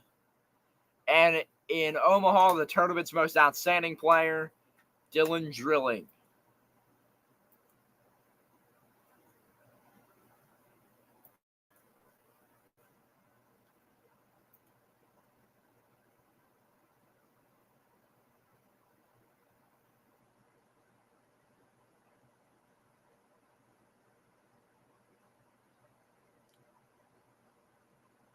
As we take a break in Sunrise, what a season for Tennessee. Winning again their first championship in program history. What a year for the Vols. For A&M, they're still just sitting there in defeat, shocked that they didn't win it all. being only a run away and a heartbreaking loss where they were getting blown out and then came back, thought they had it, but they just didn't have enough. So close, but yet so far away for the Aggies.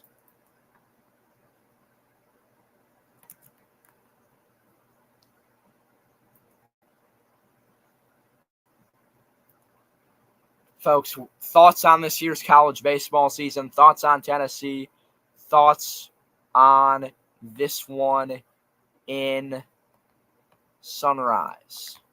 Drop all of them in the comments.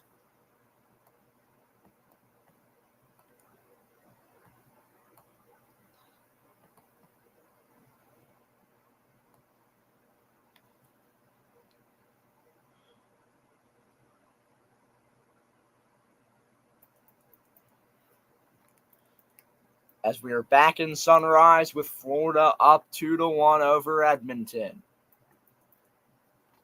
at American Bank Arena. The cup has made its way out of the case and onto a stand.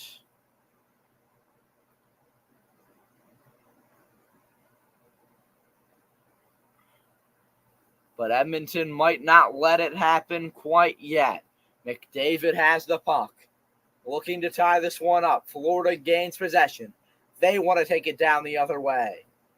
Edmonton says not quite yet, but the puck goes in the air. With 6:43 to go. The Panthers haven't attempted a shot in quite a while. McDavid trying to get the guys hyped up on the bench. Telling them we got to keep going, it looks like. Stay in it, maybe. That's what I'd be telling these guys.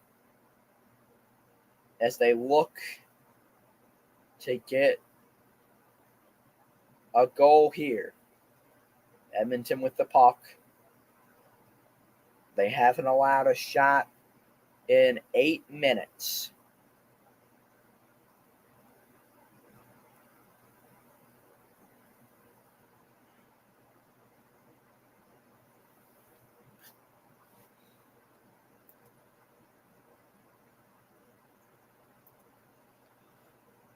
Nick the Legend, Master Polito. He's watched the Rams win a championship, but he's watched the Eagles win a championship. He's watched now the Vols win a championship, and for him, he's never felt more exhilaration. Edmonton with the puck. Florida has it now. They bring it down to the other end, looking to get their first shot attempt in almost 9 minutes now. As I texted you, Nick, congrats, man.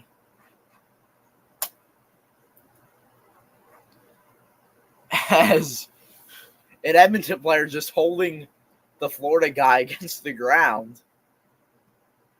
A little bit brutal. As Rodriguez there, it looks like. As a new shift of guys comes out here. And the Vols got their 60th win, the first 60-win team, or maybe they already had 60 wins, but the first 60-win team in SEC history. Congratulations again to Tennessee.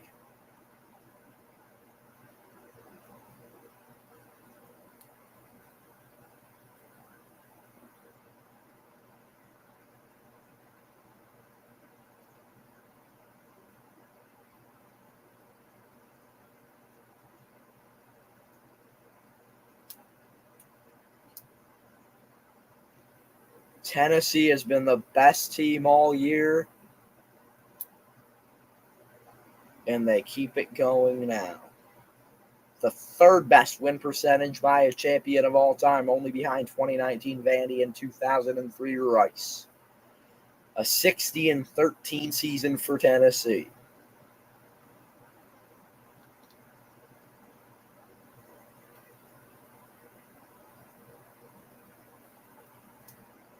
Vandy was 59-12. Rice was 58-12.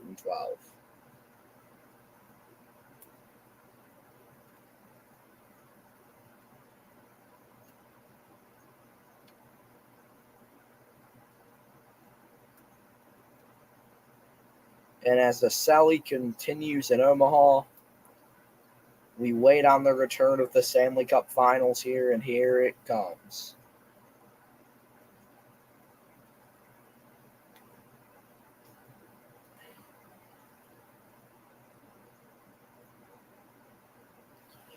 For sure, CJ. Happy for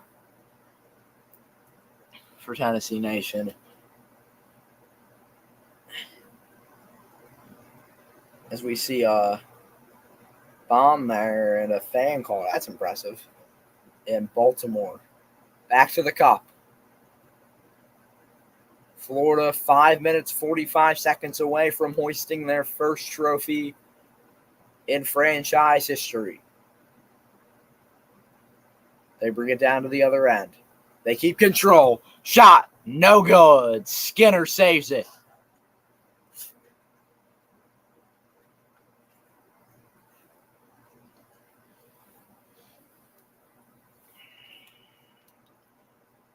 A nice shot, but a great save by Edmonton's goalie. And now new guys coming on the rink for the Panthers. Nerves are high in Florida. The towels are waving. Edmonton with it. They send it down the ice. A battle on who can get there first. It's going to be Florida. They take control. Sergei Bobrovsky has had quite the night, only allowing one goal with a few absolutely great saves.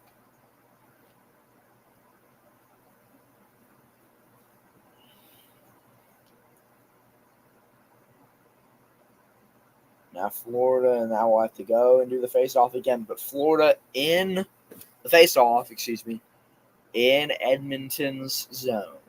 Folks, drop a comment. Give your thoughts on this incredible night of sports.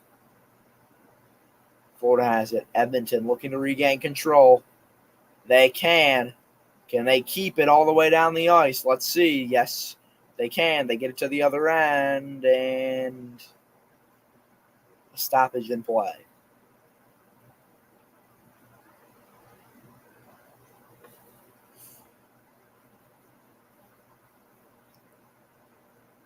We're seeing Leon Draisaitl. We're seeing Zach Hyman. We're seeing Bouchard. Trying to keep their season alive and win this one. Only one team can hoist the cup, and they will do it at Amerint Bank Arena in Sunrise, Florida tonight.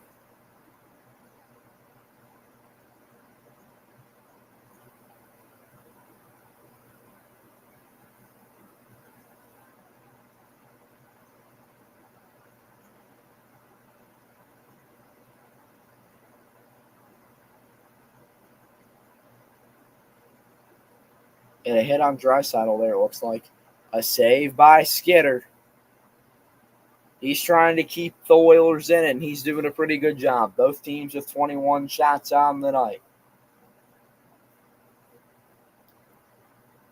Verhaeghe off the ice. The Panthers look up at the scoreboard, seeing they're only 4.5 minutes away from being champions.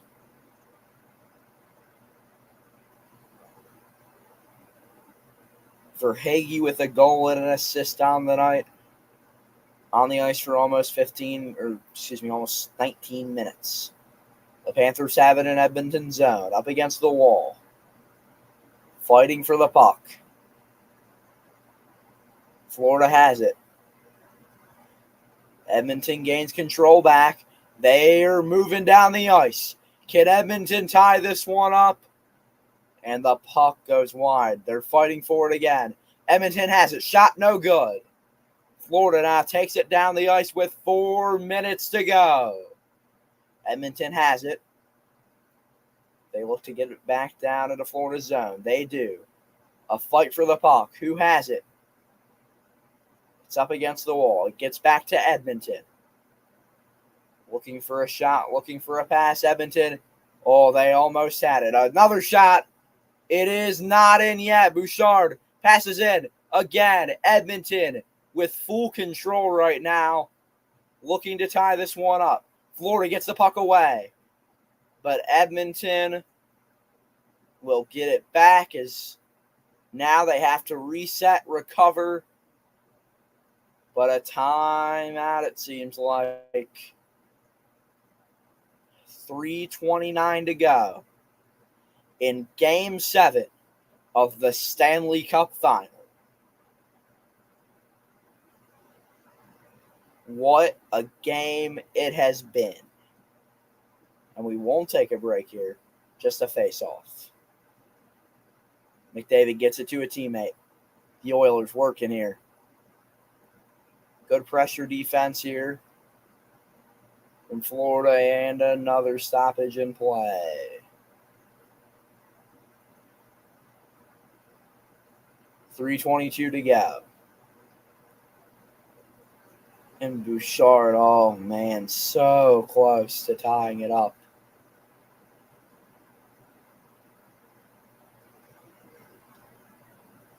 Here we go, another face-off with 3:22 to go. Edmonton has it. They shoot. No good. They get it back. Go in again. No good, but they maintain possession of the puck. Bouchard has it. Oh, no. Florida has it on the other end now. Bouchard regains control after a hit. Edmonton has it. Under 3 minutes to go in this one. Edmonton trying to tie it up and send it to overtime. Draisaitl with it. He sends it to the other end.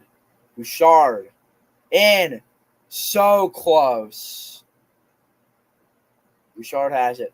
Off the glass. McDavid spins. Tries to keep it in his possession. Passes it. Bouchard with it. Shot. No good. Draisaitl. Bouchard back with it again. The pass there to McDavid. He likes to try to find some magic there. Can't yet. Pucks in between guys. Edmonton shoots, no. Now to the other end. 2 minutes to go. And Florida knows that they're only 2 minutes from their first cup in franchise history. McDavid passes it to the other end. Florida with full possession.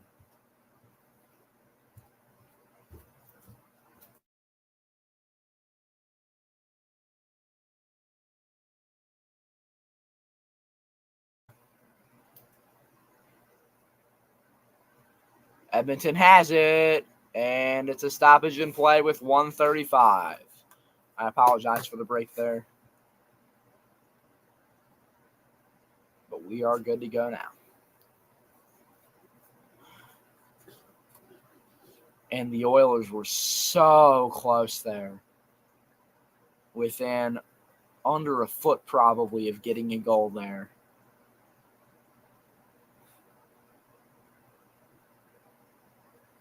McDavid on the bench. Nerves high in Sunrise, Florida.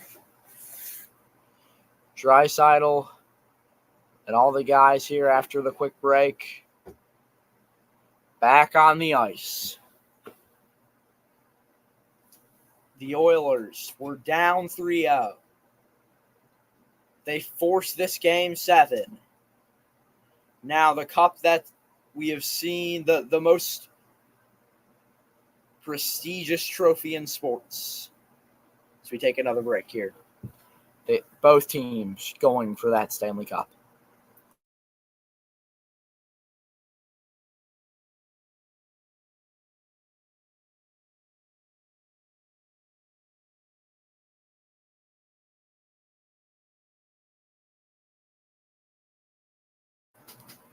Exactly, John. What a game so far. Hoping to see Edmonton clinch this.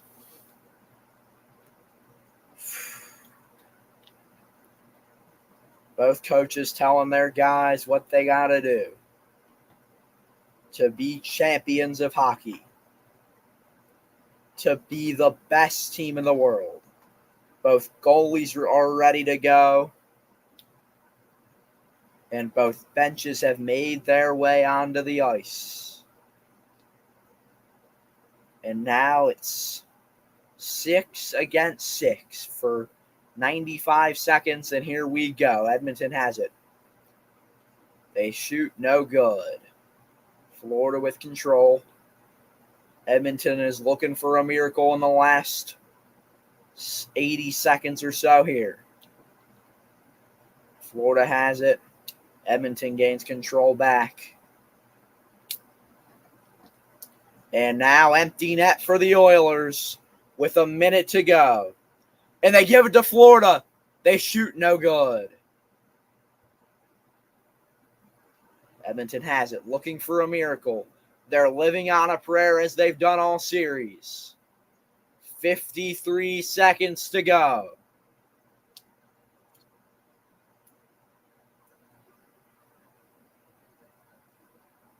Edmonton sends it down the other way. Florida maintains possession. 40 seconds to go.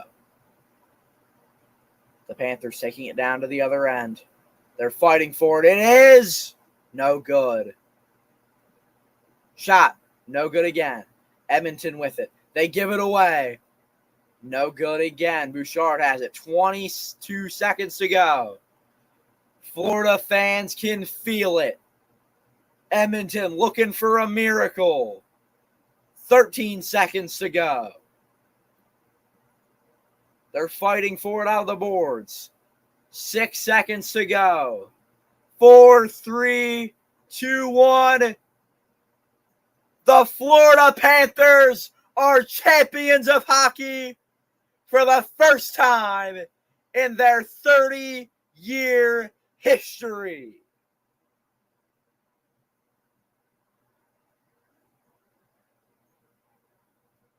The Oilers came back from down 3-0, but Florida wins Game 7 on their home ice. What a way to end it. The final 2-1.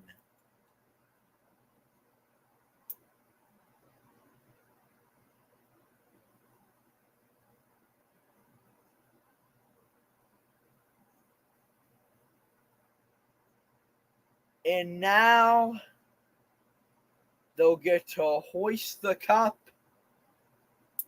that they were so close to hoisting last year, but lost to Vegas in 5.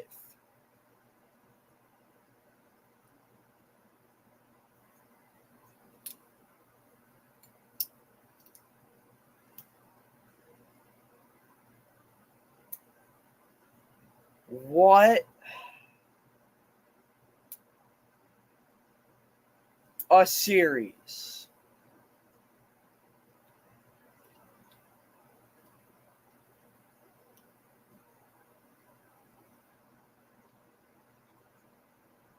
As Paul Maurice and company make their way onto the ice. And Connor McDavid shaking the hands of each and every Florida Panther, as is customary for each player to do after winning the cup.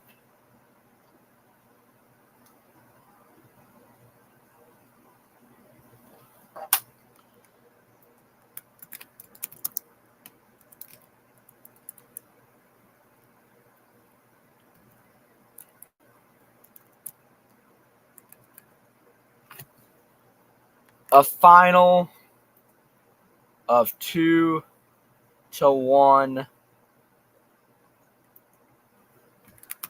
in this one.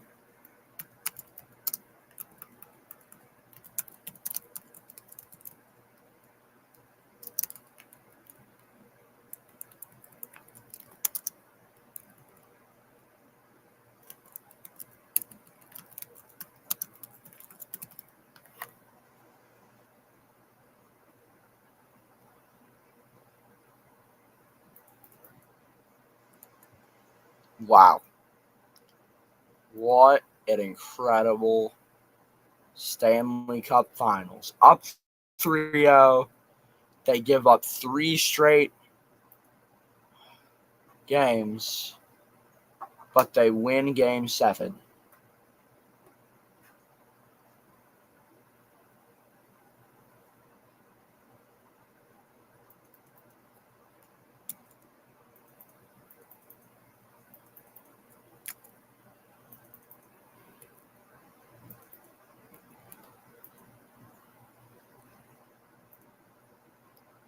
Wow.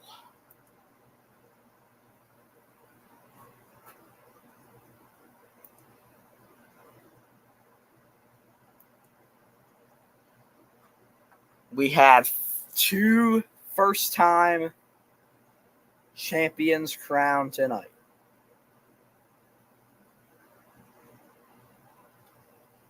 Tennessee wins.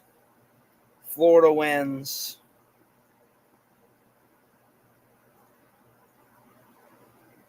An incredible night for sports.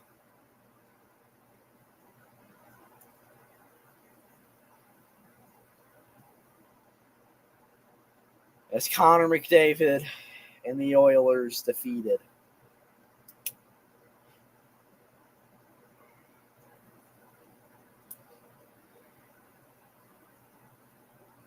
wow. What a series. McDavid and Perry hugging there.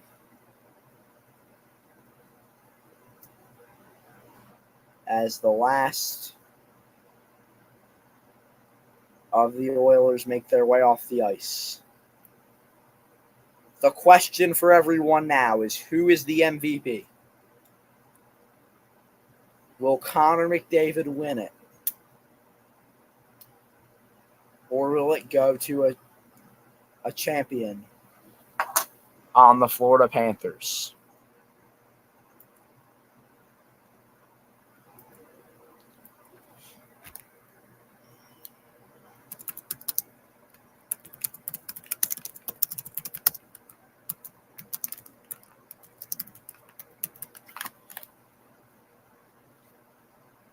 Wow. In total, to this point, there have been 5 players who have won the playoff MVP.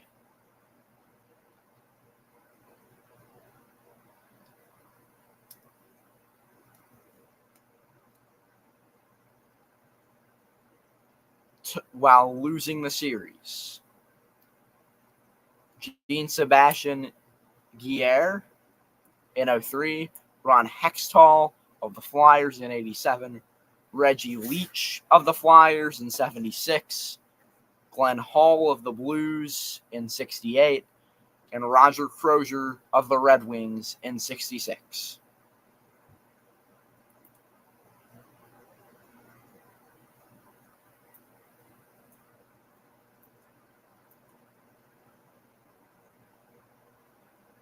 An incredible job by Connor McDavid.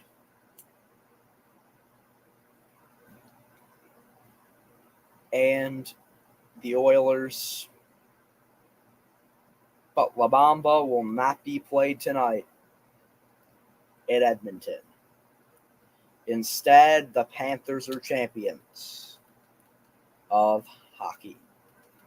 Again, they're first in their 30-year history. An incredibly impressive run by the Panthers. After making it last year, they win it this year. They dominated the first 3 games, 11 goals to 4, and tonight they win 2-1, winning the best trophy in sports.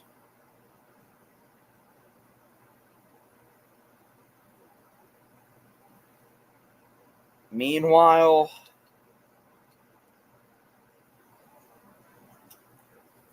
Tennessee, champions of college baseball with a 6-5 win over Texas A&M, a 60-win season for them. Another incredibly impressive feat. The first team in SEC history to win 60 and be champions.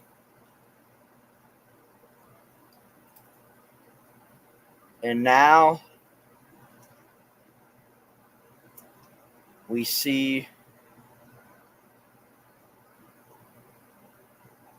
this prestigious trophy, the best in sports, be brought out in just a moment. Last year, the Panthers watched the Knights bring it out, and now it is their turn.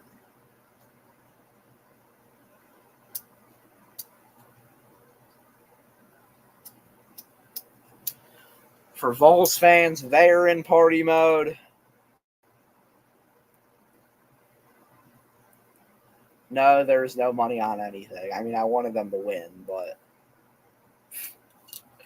I'm not depressed at all that they lost.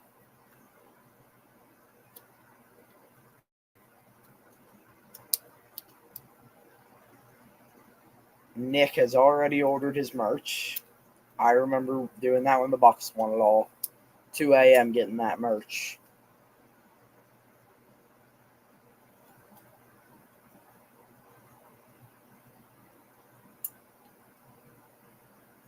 Hugs all around on the ice for Florida. An incredibly deserving franchise. In another storyline, the two high school classmates from St. Louis, Jason Tatum and Matthew DeJock, both win championships in just under a week apart. Another incredible feat.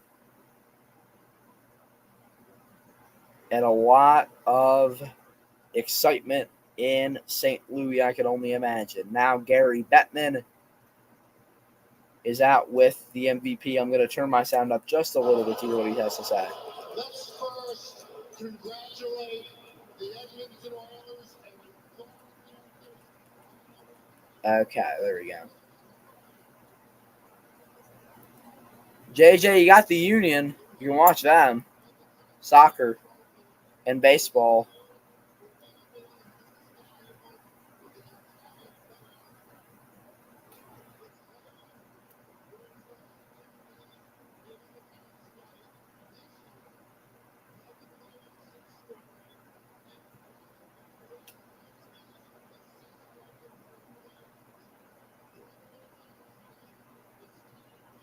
And Connor McDavid wins the Conn Smythe Trophy. An incredibly deserving award. Incredibly deserving player of the award.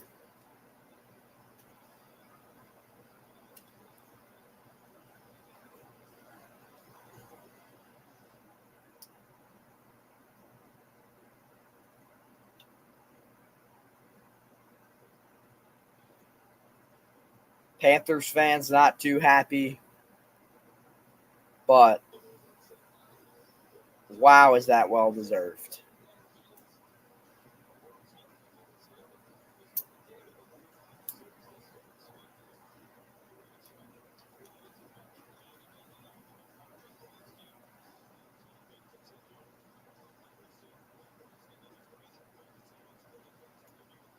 So, I mean, just what an honor for McDavid.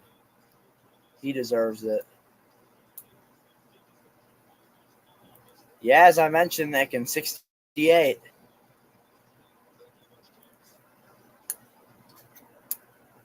Or, excuse me, in 76, not 68. And now making its way onto the ice, the best trophy in sports. The Stanley Cup. on the ice at American Baker Arena.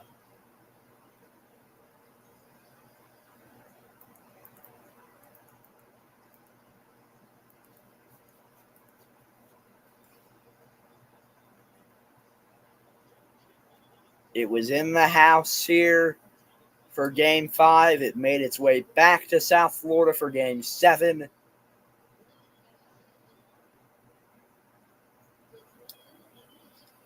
And this time, the home team gets the win.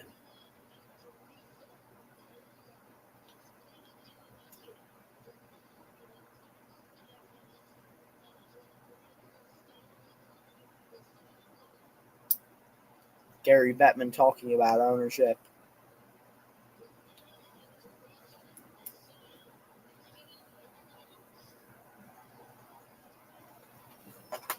Man, what a night. What a night. That is awesome, Nick. That is absolutely awesome.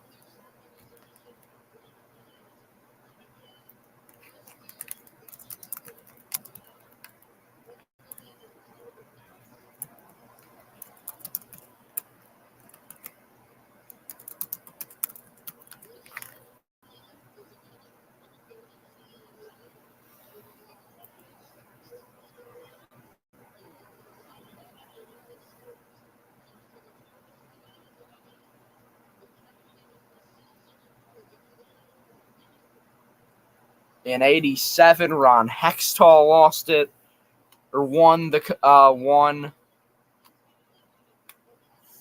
MVP, losing Reggie Leach. In 76, Glenn Hall, Roger Crozier, and Jean-Sebastien Guerre, as I mentioned.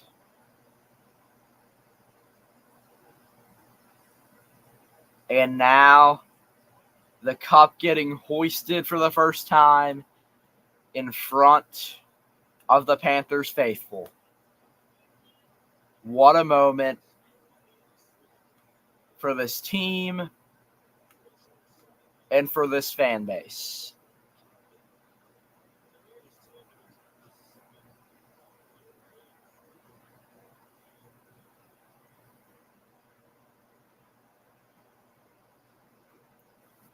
I said I'd be live from first pitch in Omaha to the moment that the cup was hoisted in Sunrise, Florida. And as Bobrovsky holds it up, we will head out for the night. Thank you all for watching this 4-hour and 10-minute long live, our longest in a while. We appreciate you all. Your finals tonight: Tennessee 6, Texas A&M 5. The Panthers 2, the Oilers 1. Congratulations, Volunteers fans. Congratulations, Panthers fans. You are champions of your respective sports. Make sure to like, share, subscribe, and hit that bell, linktree.com/Georgie Stories for all of our social media. Have an incredible night. And so long from the Sorgy Story Studios. In